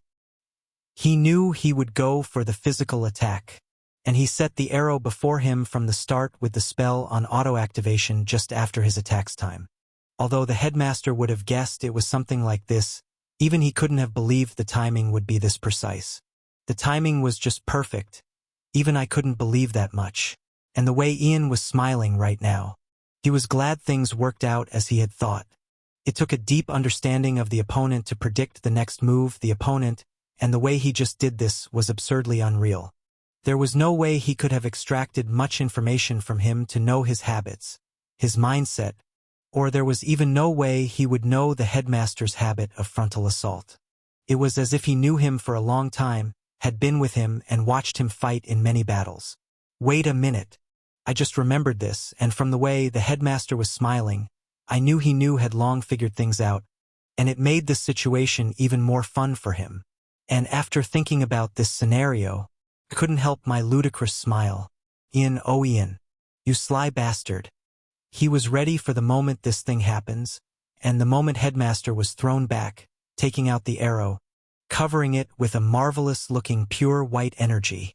He threw the golden arrow at a speed that even I only saw the white flash and the after the light of the attack. This was fast, like really, really, really fast. An attack that was longed for from the very start of the battle. We knew even a superhuman like him had no way to avoid this attack in this fast midair flight. The only thing he could do against this one was counter it with an attack of his own. And after knowing this, I finally sighed in relief. Thank Mother Nature. He's at least smart enough to go against an absurdly powerful opponent. I just smiled helplessly at this fight, and I could see aside from the older ones, not a single person knew what the hell was even going on the ground from the start of this test. My test was in an open area of the forest at the back of the house, so they weren't here, but this one was before everyone, and even after that, they barely saw things that were happening. The explosion, the moment-long appearance of Ian's alright state, the arrow-shooting stance, the countless blue variant lights, and this golden light as well as the white light at the end. They saw nothing more, even worse than his fight with Carla. Now all of them knew just how strong their little Ian was. And I also knew just how less power he used to stop me back in the forest. He was strong, in fact, that pure white energy that materialized so fast it seemed almost instinctive. Mana can't be that fast, and aura was far denser than mana. Then it would only mean one thing: he can also use a third type of energy that's far faster and thinner than mana, but it was powerful enough that the headmaster can't use physical strength against this attack. And the light that covered the ground for that moment. Now I wanted to see what had happened. You're amazing, darling. The attack was strong, and as I expected, or at the very least I hoped it to be, like, he used his third attack to defend against the spear throw. I knew he could feel it. That attack was anything but normal. Not only that attack carried the power of Soul Nova, but the silver magic circle on its tip was also something that restricted the mana flow for the one locked by me. It was similar to the ability the Ent that chased after me before I met Fern had. And it took me a long time to actually recreate something like that and enchant it on Asta. Asta was a special weapon, and it could use any enchantments programmed in it anytime I wanted. The only downfall of this was the used enchantment would be a one-time use thing. Well, it was fine because I can enchant practically endless spells on Asta. The enchanted spells were different from the magic I can cast or script. They required something special to activate. A special body type, processing, energy input and output, different catalysts, or resonation of different spells that a normal human body can't produce without being at least at the level of Rain's grandma. But with Asta, I can just use those spells however I wanted. It didn't even use my own energy, so it was even better. The headmaster was surprised by this attack, and I would have to thank Seals I had won this fight like this. He said 3 attacks, and he used his third attack to defend this time. And that was it for him. But I still had my third attack left. I had already won if we were having a battle, match, or fight, but this was just a test, his test no less. The objective was a demonstration of 3 spells, and he had just used his third spell, a Tier 3 ether spell. It was an ice spick, and the moment it collided with my materialized Soul Nova covered Asta, the light that escaped from it was the result of a fire and light attribute attack's collision with ice type attack. But the opponent's attack was strong. It actually sent Asta flying after all the energy from the explosion was exhausted, and even the speed at which Asta fell to the ground was slow. Because of the drained energy, the headmaster was still airborne till the moment the 2 spells collided, and the collision was great. I knew my Asta wasn't just yet enough to block the mana of someone as strong as him, but I believed it could give me a brief moment. And luck was on my side, and he knew that attack was going to hit him. And even after being stronger, he couldn't help but give up on this particular situation. I could only make this scenario and push him into this because I had Seals. I had my wonderful familiar with a practically endless talking range, something special to us. A master and a familiar could understand each other naturally. What they say, how they feel, the emotions as well as the feelings. But, to the ones like us, the one with an origin beast as a companion, or who can talk with telepathic or similar links, there's a natural range to this telepathic line. And if the companion is somehow outside of that natural distance, they can't talk with each other. And surprisingly, this headmaster's companion was a talkative one before Seals. A beast as rare as Seals was naturally peculiar for Owl of Natural Wisdom, something which has been rare throughout ancient history, and maybe There are only 15 or so people who have this kind of owl as their companion in this whole world right now. And most of them are masters of the Eastern continent, the Eastern martial artists. There are 5 other known people with a crystal butterfly like me on this continent, and 3 on the rest of the 2 continents each. But, unlike any of these owls who had a natural lifespan of 1,000 years and had a lot of time to find the one they want to serve, Seals was different. She was different even among her own kind. A special one in true meaning. Seals and I can talk while being however far we wanted. And from the experiments we have done throughout our life to find the range of this connection, we couldn't find the limits even when Seals reached one of the ends of the great forest. The natural and last remaining habitat of the fire tribe people that Willow Tree talked about, and was truly almost like a hell within 50 kilometers of a radius of that place's entrance. The heat was too much, and I asked her to come back at that time. Though the range I can see what Seals was seeing was still not that good. I would still be able to see Seals's vision across this southern part of the empire. But our voice communication range has developed very well during our time with Grandma. And taking advantage of the fact that this old owl, that was almost as old as his master, was interested in a special and young creature like Seals, we started the story time while getting away from here. Seals understood what I was doing, and she was naturally happy she was being a help to me in this way, even if she had to deceive this great-grandfather like Old Owl. Well, she didn't actually have much to do with him. I only said to just keep flaying in the different direction from here, and just keep asking him about his master and the cool things the both of them have done together. She was having fun on her own, but the fact that none of those old ones, Rain's crow or the owl, had caught up that they were getting too far away from their masters was also something special to Seals. She was amazing, and so was her skill. Those birds, both Rain's crow and his owl, were a creature of great wisdom.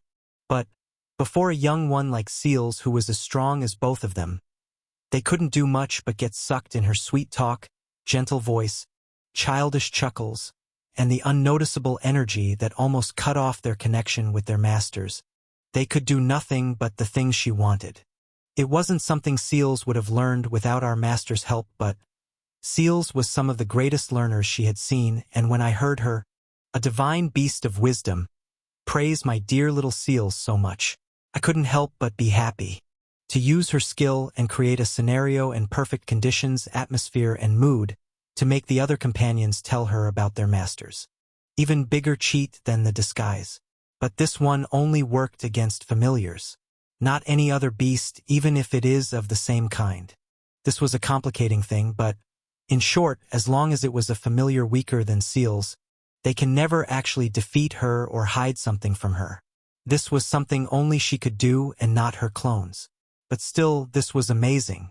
Even at this moment where the headmaster has accepted his defeat and was sorting out his thoughts while standing before me, Seals was returning from the long walk or flight with her 2 grandpas, and even now, they had no idea they had flown to almost the border of the Southern Territory.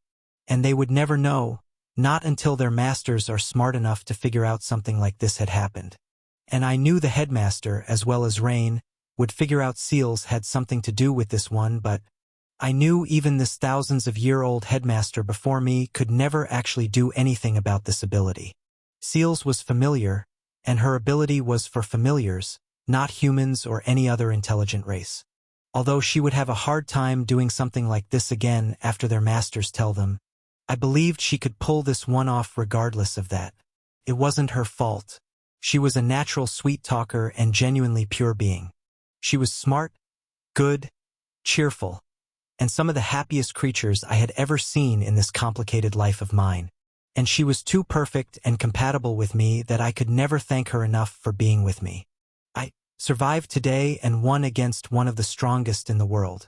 Well, this wasn't a fight but a test. So I passed the test with flying colors, and the defeated smile on his face said all on his mind.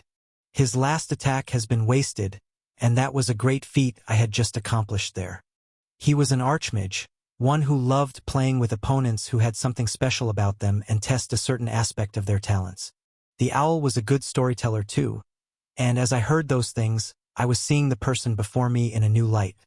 He was far more amazing than I knew, and the adventures he had in his early days, the places he visited, as well as all the fights he had with the seemingly impossible enemies. I wanted to do that, too. Now, I also wanted to do those things. Venturing the world with my dear friend Rain if she wanted. Meeting new people, creating an awesome adventurer party. Seeing new places, fighting monsters, finding and clearing dungeons and labyrinths. Finding treasure and old stuff. I wanted to do those things. But not now. For now, until I was at the academy and an adult, I wanted to be with my family. Be with them and just live happily until the day of joining the academy comes. I was still too young, or so I think I am, to get myself into life-threatening things an adventurer usually does. Or maybe we might just get the license now and see the places in the Empire, if possible, but had to get into the school first. I have many things to do after that. And to get into the academy, I had to impress the person before me. And I knew. What I will show him next will turn the interest into genuine excitement. And not only him. Now that we were standing still, and the lights had vanished, everyone could see the things and the devastation on the ground. And it was going to get worse real soon. It's not every day you see a child using a rune. And one that was most probably new to the people in this place. An excited smile appeared on my face, and after closing my eyes and taking a deep breath, I entered the zone. Rune. Special alphabets or letters that carry immense power within them. The language of the past that the people used, and this language was the language of the origin. Not only these letters we now call runes were the strong magic spells and foundations of the past. They almost defined the world and all the worldly elements. The origin of language, magic as well as all magical elements one uses regardless of their race. Runes are the things left behind from those ancient times, forgotten throughout history or destroyed with time, or by people who understood just how dangerous these things can be. This knowledge was lost knowledge, and I, maybe the only person in existence, had so much knowledge of these runes that after learning them, after learning the essence of magic, every other thing looked unnaturally easy. My master, a high phoenix and one who possessed some of the greatest knowledge and truth of this nature, allowed me to learn this knowledge handwritten by herself. In truth, the magic of the origin was something one would naturally gain knowledge of after the ascend the bounds of mortals and joining the higher beings who were still alive as the gods or lords who looked over the lower life forms in this great nature. Gods and lords were two different kinds of higher beings. One is born as a superior race or born directly by the nature in that higher realm. The other is people who have broken the bonds of the world and have reached the same heights as these gods. After gaining that much but still lacking knowledge, I now knew things that a mortal shouldn't. And I had the natural worldly restrictions that I can't share this knowledge except after meeting some conditions. And though I can use this knowledge however I want, I wasn't even nearly strong enough to even use the mid-level rune yet. But even the lowest rank runes are closer to the top tier 6 spells. And the thing I was going to do right now was even special because the input energy was not the fundamental known one like mana but soul nova. So the power output should be even greater than the normal ones he had seen. And I knew. Even the 4 old ones will be as shocked as him when seeing this despite now knowing I was far stronger than what they thought. It would be fun. And I was more excited than I had ever been after coming back here. Zone's trigger, it's always unique from person to person. Recall, enter. Relive. My eyes were closed for a while, even when I started floating in the air and materialized a ring of soul nova around my body. The ring was spinning and just like an atom, there was a ball of materialized soul nova circling it.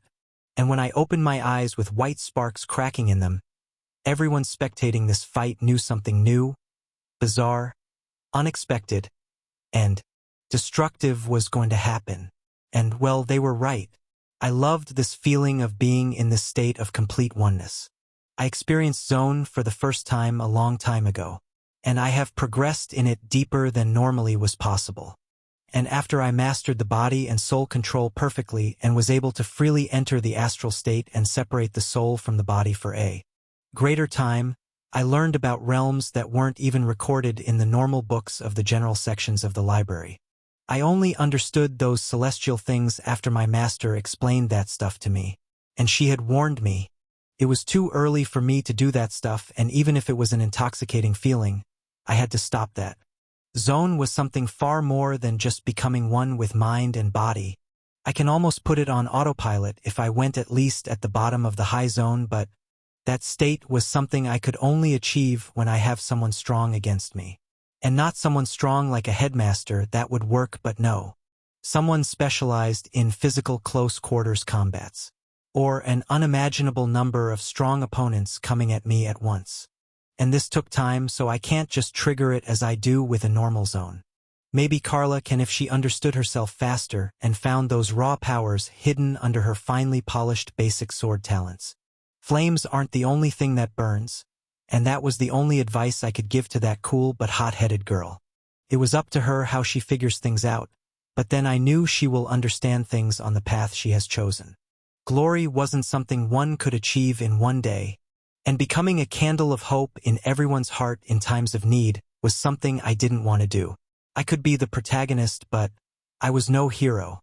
I wanted to protect my family, the ones I was close to, and the things I adored. I knew this, and so did everyone in my family. I had no obligation to have a righteous mindset. I didn't want something like fame, glory, recognition, title, or achievements. That wasn't me to begin with.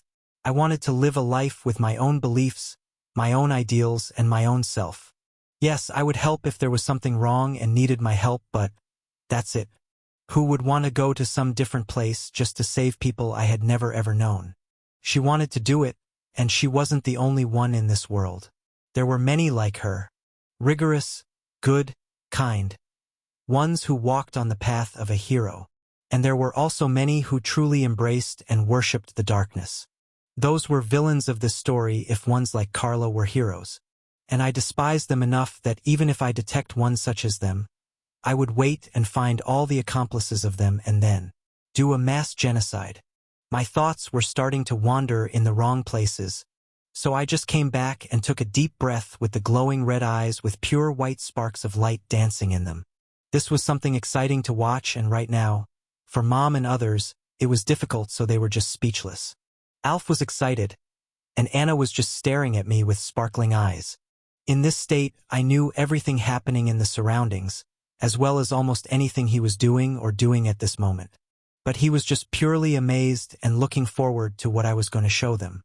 And as soon as I started the very first line in the air, the line of one of the few known low-rank base tier runes. This one was a 2-words rune, and although I thought this will be alright, I still had that 1% uncertainty. What would they think? How would they react?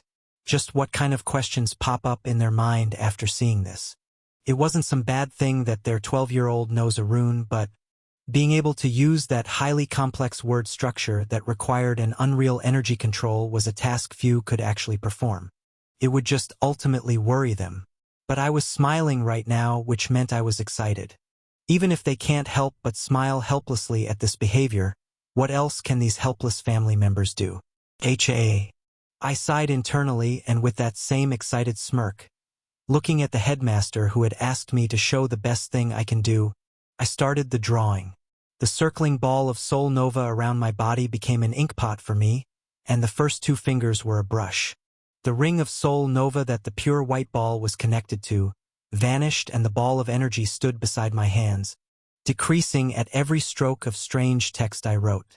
Runes were the origin of all languages, and mastering the runes meant mastering every single syllable or readable language derived from them. And these runes were so special because of just how old they were. And even my master, one of the oldest in the world, wasn't present when the first of the runes were created. All the knowledge she had of these magical words was from her enlightenment and teachings from the older ones than herself. And although I don't know much about my own master just yet, I had Lucy, her last gift to me, as my grandma. She knew and I knew. With time I will know too. So, for now, just a fraction of what she had taught me, and my limit to what I can show to others. The flame rune. Satya Agnihai. A true fire that's just fire, the original one. What do we call fire? A burning light powered by a particular fuel in the presence of great oxygen. If that's fire, then where does the word fire come from? It's strange, but A fire is something far stronger thing than just those flames and light. It has different kinds like a raging fire, a sorrowful fire, a fire of hatred, and a fire of different emotions like these. A pure blue flame powered by just oxygen and with no greater impurity, while the fire of unique attributes also exists in this world. One can make fire from water attribute 2 or water from fire attribute, and many people in this world know that much already. Elemental conversion is a high-level subject of magic and something few in the world studied. But conversion and recreation is different. My master, she didn't just convert an element from her fire. What she usually and so casually did was something unreal in itself. But that topic was not something to think about right now. The rune I just used was the rune of a true fire. Fire. Just fire that can't be converted to something else.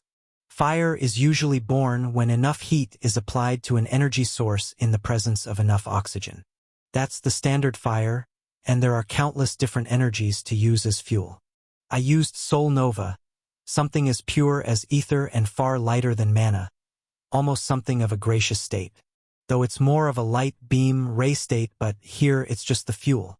No need to think about the elemental particles, waves, and string stuff. That would be for later. So just as this suggests, a true fire is the produced heat and light in the process of this energy or fuel's conversion into results. But that's what happened with the first spell Headmaster cast. He used his mana and ether. The sky blue flames that would burn with high heat were produced, and as a result, an explosive was formed. But when using a rune, the result is not something like a spell, some output like energy, or even the gases and water produced in the process. A rune produces what the actual thing is, be it a simple fire, water, or other such basic elements, or a natural order that carries out on its own. It's something complicated when defined with words, so the best way to actually understand runes was to perform and observe them. The meaning, the effect, the reason, and the questions. That was the best way to understand what a rune was and the best way to become a runekeeper, one of the rarest mage professions. The true fire I cast was the lowest ranking rune, but its casting was perfect. And with how well the casting of a rune usually is, the effect it gives increases. And just because my casting was so perfect this time, the two-word rune, a simple thing powered by my extraordinary Soul Nova, created a river of pure flames. Pure orange flames devoid of any other color and just the color of their own. The river of flames directly fell down towards the headmaster who had just stood there, awe-struck by the rune's appearance. I knew he knew about runes too, and learning a rune required someone who actually can use them as a teacher. One would need a long, really long time to learn runes on their own, even if they are genius without any kind of prior clue. And he and I both had someone to teach us at least the basics of this amazing language. The previous headmaster was a runekeeper himself, and I knew he had a deep relationship with the one before me. So the headmaster knew a lot about runes, and I knew he knew just how amazing a feat was just to be able to cast one. Even more with this much proficiency. And this was all thanks to my master. Without her, maybe I wouldn't even know what these things called runes were in that life-taking forest. The power of runes was undeniable, but there were definitely many downfalls of using them when you aren't strong enough. Just like right now. Just this simple basic one took almost all of my concentration even when I was in the zone. But thankfully I knew how to use the zone to recover the lost concentration, or else I would have fallen to the ground with a severe headache. And I also had this golden fruit that recovered concentration, stamina, and mana, so I was alright, but I can't say the same for the one who was going to receive this attack. He had to come out of that awe-struck state if he wanted to be alive after that river of flames hit him. But what the hell was that crazy old man doing? He should understand just from the pure energy and the heat just how dangerous this was. His superhuman body can handle those pure flames, but not his clothes, but he just stood there admiring the flames. My eyes widened at this foolishness. And I wasn't the only one. From Rain to all our grandparents found these actions foolish, but even after knowing all this, he just stood there, reminiscing about the past. Ugh. It even worried me for a moment, but my heart was calm and I knew that person wasn't going to get even a scratch from a rune of mere tier 6 power. But his simple clothing was definitely not going to be intact after getting burned by the fire, either. Crazy bastard. A deep sigh escaped my mouth and I just helplessly flew down while shaking my head as the slow river of fire collided with the bare body of this archmage. The pure orange flames born from this glowing two-word rune looked amazing. And, as I knew, he was perfectly fine even after being in this river of pure flames. He was fine, unscratched, and there was no harm to his physical body aside from the bad black burning spots all over his body after his clothes burned down completely. And he was still in that trance, just blankly staring into the sky. All clothes he wore burned down, and after that, his bare body was revealed, which was too much to even talk about. His body was healing at a fast speed on its own, but his clothes weren't going to come back on their own. Yes, his body looked perfect, from those amazingly perfect strong hard muscles and stuff, but I didn't want to torture others by showing this scene so. Shadow curtain. A dark fog covered the whole area before the clothing on his parts was burned down too, and thankfully, I was just in time. No ladies in this family gave a shit to this old one's body, but it was genuinely embarrassing, even enraging, just how an honorable person like him could do such a thing. From all I have heard until now from his owl, no story mentions him being an exhibitionist. So I had no idea just what the hell had just happened with this crazy old man. But this was nothing normal. But I definitely knew one thing. I'm offended by this behavior. He did something bad once again, and this time it was intolerable. He has to be punished as severely as possible. Taking a deep breath, covering my fist with dense aura, standing before this fool headmaster that clearly knew just what things were happening around him, I took a special stance. Energy circulation arts. Stance 0 express. Anger. The energy throughout my body, be it mana in my nucleus, the soul nova in my whole body to the aura in my mind. Every one of them aligned in a certain configuration, and the muscles on my right arm with aura cover fiestas. Strengthened. I knew he knew I was really angry about this inappropriate behavior before my whole family, and this was his punishment. I never wanted to use this thing, not in a place where it was never needed. Not in the test that the great headmaster of the greatest school of this world was taking. I didn't know the reason behind his behavior, but this was inevitable now. Well, this will really hurt. Boom. The atmosphere got calm after the sudden boom and the pink flash of light inside this dark fog. This fog-like darkness was a skill, a powerful one, and I knew aside from rain, no one could see inside here. They can't see, and that was for the best. I didn't want them to see me coughing blood like this, and neither did I believe they would just stand still like that after seeing even a drop of blood on me. But it can't be helped. The headmaster was in his own world, remembering some past events that might have happened while learning from his master. I didn't know this reaction would be this deep. It was my mistake to not consider this possibility.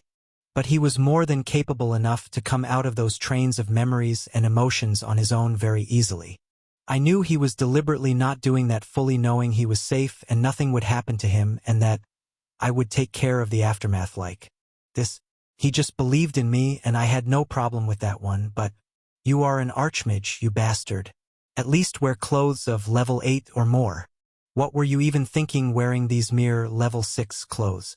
You have that much wealth, just use that shit ton of money. I won't be around when something like this happens. Ahem. Ahem. Coughing up some more blood and clearing my throat, I looked at the now sane headmaster on the ground, holding his stomach and coughing blood himself. I knew that the last one had almost shaken his mana core, and just the pain from that one punch was enough to kill any powerful person. The whole energy system in his body was shaken by the contact of my punch, and I didn't like using this thing even after being the to invent it. It took not only an absurd amount of concentration, willpower, and total energy, but also precise control over all the energies inside the body. It put too much strain on my body, and even after drinking 2 red potions, I was still feeling this pain throughout my entire body. I did not want to use that technique, and I couldn't even use it against any being I see. That one attack, just how much it damaged me, was nothing compared to how it affected the one who received this blow. If it were to be some beast of green rank or below, They would just be obliterated as a whole, and this whole place would be a pool of blood and insides. But he wasn't an energy beast. Even more horrifying. If there was any normal rank for knight before me, they would have suffered the same fate from this attack. But he was alive, back to his senses, coughing up blood with wide eyes and a cynical smile. I don't even want to think about what kind of pain he might be feeling at this moment.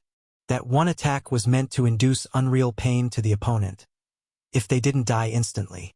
And that was something I could only use once before recovering from the recoil of using this. And this technique will take at least a week to heal completely, and there was no way to hasten the healing process. My entire energy channels get flooded with different kinds of energy, and they can't go to perfectly normal in a short time. I will be fine with being able to use all the mana, aura, and soul nova separately, but not together. And this pain of energy vessels healing or being used while in the process of healing would be excruciating. Nothing new to me, though.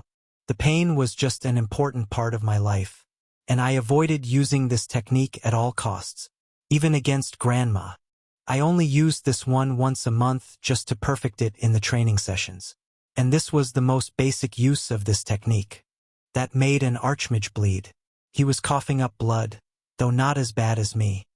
He was absurdly strong, and his natural healing ability as a wizard and high healing ability of light attribute healed him while I was trying to clean up this mess. The whole ground was flooded with blood, almost becoming a pool that reflected our faces. And he was smiling while I had done all this. Why was he even that surprised by that rune? He couldn't have seen that one, so why? Ahem. Ahem. Young boy. My master was the only one who could use runes with that efficiency. He was the only one I had seen, ahem, using the runes like that. Still not at that level, but is close. Maybe some decades and you will be at that level. And you can't even think me comparing someone else's rune crafting with his. This is a greater achievement deserving of more than just a normal key to a room. And after saying that much, he stopped coughing and wiped the blood from his mouth. Well, I knew I was still far away from reaching the level my master had, but I knew the mastery that his master and the former headmaster had. I can reach that level in almost a decade or so. Taking a deep breath, he stood up and cleared the remaining blood from the ground, and patted my head, catching my angry self off guard. You really are amazing, he complimented me, and this time it was from the bottom of his heart. I could feel the emotions I hadn't before. This time I can. They were genuine, kind, and white. Well, that was what I felt from this warm head pat, so that was it. Taking off his hand, he just smiled at me warmly. It was a genuine smile, and after his last behavior, I really wanted to overlook that smile and just stay like that and get angry at him. I really was angry. Just how can he do that before all these people? I was just angry because this wasn't something he does, nor something he intended. Just shaking my head, I nodded after that deep sigh. It was getting out of place and boring just standing here with something like this. Everything's already done, and things have ended. Pass, right? This test of yours. Don't say anything weird and let's just go out of here already. I was tired. It was painful and I wanted to go back to them now. I couldn't have thought something like this would happen, and I would use something like that technique when Rain and I were first talking on the rooftop this beautiful morning. Never have I ever thought a lovely day could turn into something tiring like this. I just shook my head and all these thoughts that were covering my mind and looked at his smiling face. And as soon as I did that, an annoyed expression appeared on my face, and he understood I was at my limit here, physically and mentally. He nodded his head at this, understanding things and the chaos he had just caused. He bowed his head, and at the same time, the skill duration ended, and now everyone could see the bowing headmaster in a new pair of better clothes. I apologize for that improper, unfitting behavior, and I hope you can forgive me. His voice was sincere, and I now didn't know what to say to this person. He had taken down the barrier, and now they can come here, and there was no way after seeing all this catastrophe and devastations on the ground, they could stay in their places. The mages helped others, and I can see even without using my eyes. They had uncontrollable tears in their eyes. Mom was better than I had thought, but Rain and Anna were having a downpour of tears. I can understand Anna, but Why was she crying? No, I knew why, but wasn't this too much? And as soon as the barrier vanished, she also vanished from her seat, and by the time I was fishing looking over everyone, she was standing before me with that teary face. And seeing her like that, my heart couldn't help but beat faster. The same heart that had been perfectly fine all this time. Rein. What? And even before I could ask anything in my hesitant voice, she hugged me once again. What happened to this old childlike friend of mine? She was just hugging me as if something had happened to me. Well, I was practically dying from this pain, but it wasn't something new to me. I knew Anna could feel the emotions, but I also knew she can't tell just from the feeling of cussing a lot that I was in that much pain, but this one was different. Even her eyes couldn't tell I was in too much pain, and she wouldn't just react like this because of some pain. Then, why was she like this? Hugging her back and caressing her back, I asked in a low voice what happened. Her grip around me tightened, and in an even more hesitant voice, she asked while burying her face in my shoulders. Your soul. The entire soul shook and almost crumbled down when you punched him. She could barely say those words, and I could hear her wildly beating heart. She was the only one to act like that, and Anna. She also couldn't stop her tears. But everyone just stood some distance away, waiting for this one to finish her long hug. Everyone knew for a while now. She was afraid. She had lived longer than us, but she was still young, and this was the first time she was having all these feelings. She was different from Mom in this matter. A weak one in matters of the heart. Mom believed, no, she just knew nothing could happen to me, so even though her heart told her something happened to me, even though she felt restless, and even though she knew I would be harmed for certain, she just knew I would come back. Just like I had come back from some impossible-looking place. She had this belief only a mother could have, but this one was different. I didn't know her eyes could even see the fluctuation of soul energy, but as she saw it, my soul definitely almost decreased for a moment. But this was just the result of using that technique. It used all kinds of energies inside my body, even the most fundamental soul energy. And if something happens to the soul, it naturally means the person's life was in danger. Just this much clearly explained her wildly beating heart. This cold sweat also covered the body with this high temperature. Even her uneven breaths and her shaking eyes a moment ago. She was frightened, afraid of losing me. But this old child-like friend of mine was afraid for nothing. I'm fine. See, there's not even a scratch on my body. Though it's meaningless to think you won't notice that internal pain. But, well, it's nothing compared to the training I have been put through. So I'm fine and everyone is watching. If you continue this, how will they hug me? I'm theirs too, right? Still hesitant and with shaking hands hugging me from behind, she looked up at me with her tear-filled shining pink eyes that looked just marvelous. I loved those eyes for some reason, and maybe she loved mine too. She was just looking deep into my eyes, just staring, and as we just stared into each other's eyes, all the sounds in the world faded away. There were just the two of us right now. Just us in this quiet place, with our warm bodies joined, feeling every part even with this thick clothing. She wanted to do something right now, and I knew I also wanted that. But it wasn't time yet.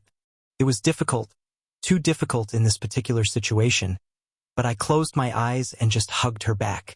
This surprised her and also took her out of that magical state and back to the devastated arena, with both our families lovingly looking at us. She couldn't see them from this angle, but she didn't need to see that to know just what kind of faces they would be making. I knew, and I knew she knew it too. It wasn't time yet. We will do that, maybe more, and everything as time passes. But it wasn't time yet. Now, she had that signature blush of hers that I adored dearly, and I rejoiced at the fact that I had this third eye to look at her even while looking at the front, and I always remember these kinds of moments. She was cute, and this hug ended with her going to the very back of everyone and just standing behind her grandma while just looking down and hiding her face. Just like some cute little girl. She's the same girl who tied me to a tree with her indestructible chains, cussed left and right, and killed countless beings without hesitation. Yes, sure. We used to call this kind Sundra, but she was different in some aspects at least. Well, she's adorable. Sighing internally, I opened my arms and caught the little angel running towards me with that same crying face her big sister had. And I just helplessly caught her, and just stood there as Mom also hugged me after I stood there with her in my arms. My dear family. They were worried, and the reason was this old fella behind me, looking at every one of us warmly. Though he was getting death glares filled with bloodlust from the rest of my family, aside from an awkward smile, he was still standing there shamelessly. It's all your fault. Death would be a mercy for you at this point, headmaster. They know you are like an immortal cockroach, tough and coming back even after getting its head cut off. But you are definitely going to get tortured to death for this one test. You say, yes. Now they will take your test. Test your endurance, love for life, and reaction to different kinds of pain. I can see that thick bloodlust. What more, they actually wanted to kill him right here and right now. But they were helpless. Deep down, even they knew he was a good person, slave to his desires for excitement and adventures. So they were just going to keep him for a night in the underground torture chambers just above this floor. They will have even more fun than in the afternoon when they beat him for just some minutes. I didn't even want to pray for his good health. He deserved it even after my punch. Mom and Anna. I worried them too much because of my own selfishness. Anna was even more afraid because even though Mom knew how I felt even without Anna's ability, Anna was actually feeling those things. I had some idea how it would feel because I can feel the other beings connected to me like Seals, Zoe, and Rana, even Lucy and Asta. I can feel their emotions, but Anna can feel all emotions. And fortunately, it was up to her if she wanted to know the emotions of people and not something like a forever passive characteristic, like my memory or Alf's sharp mind. She was special, but the ability that was meant to help others sometimes asked for greater strength, endurance, and mental strength as one went forward. Anna was afraid right now, not as much as Rain, but she was afraid. The things I felt were good with me. Explaining them and putting them into words was painful in itself. But she could feel those unexplainable pains. And this was most probably her first time feeling something like this. And a poor young girl who has felt nothing but good things throughout her sheltered life. Though she understood everything was fine and there was nothing to worry about, she was still afraid. I knew she will be fine now that I was fine, and she knew that I was all right.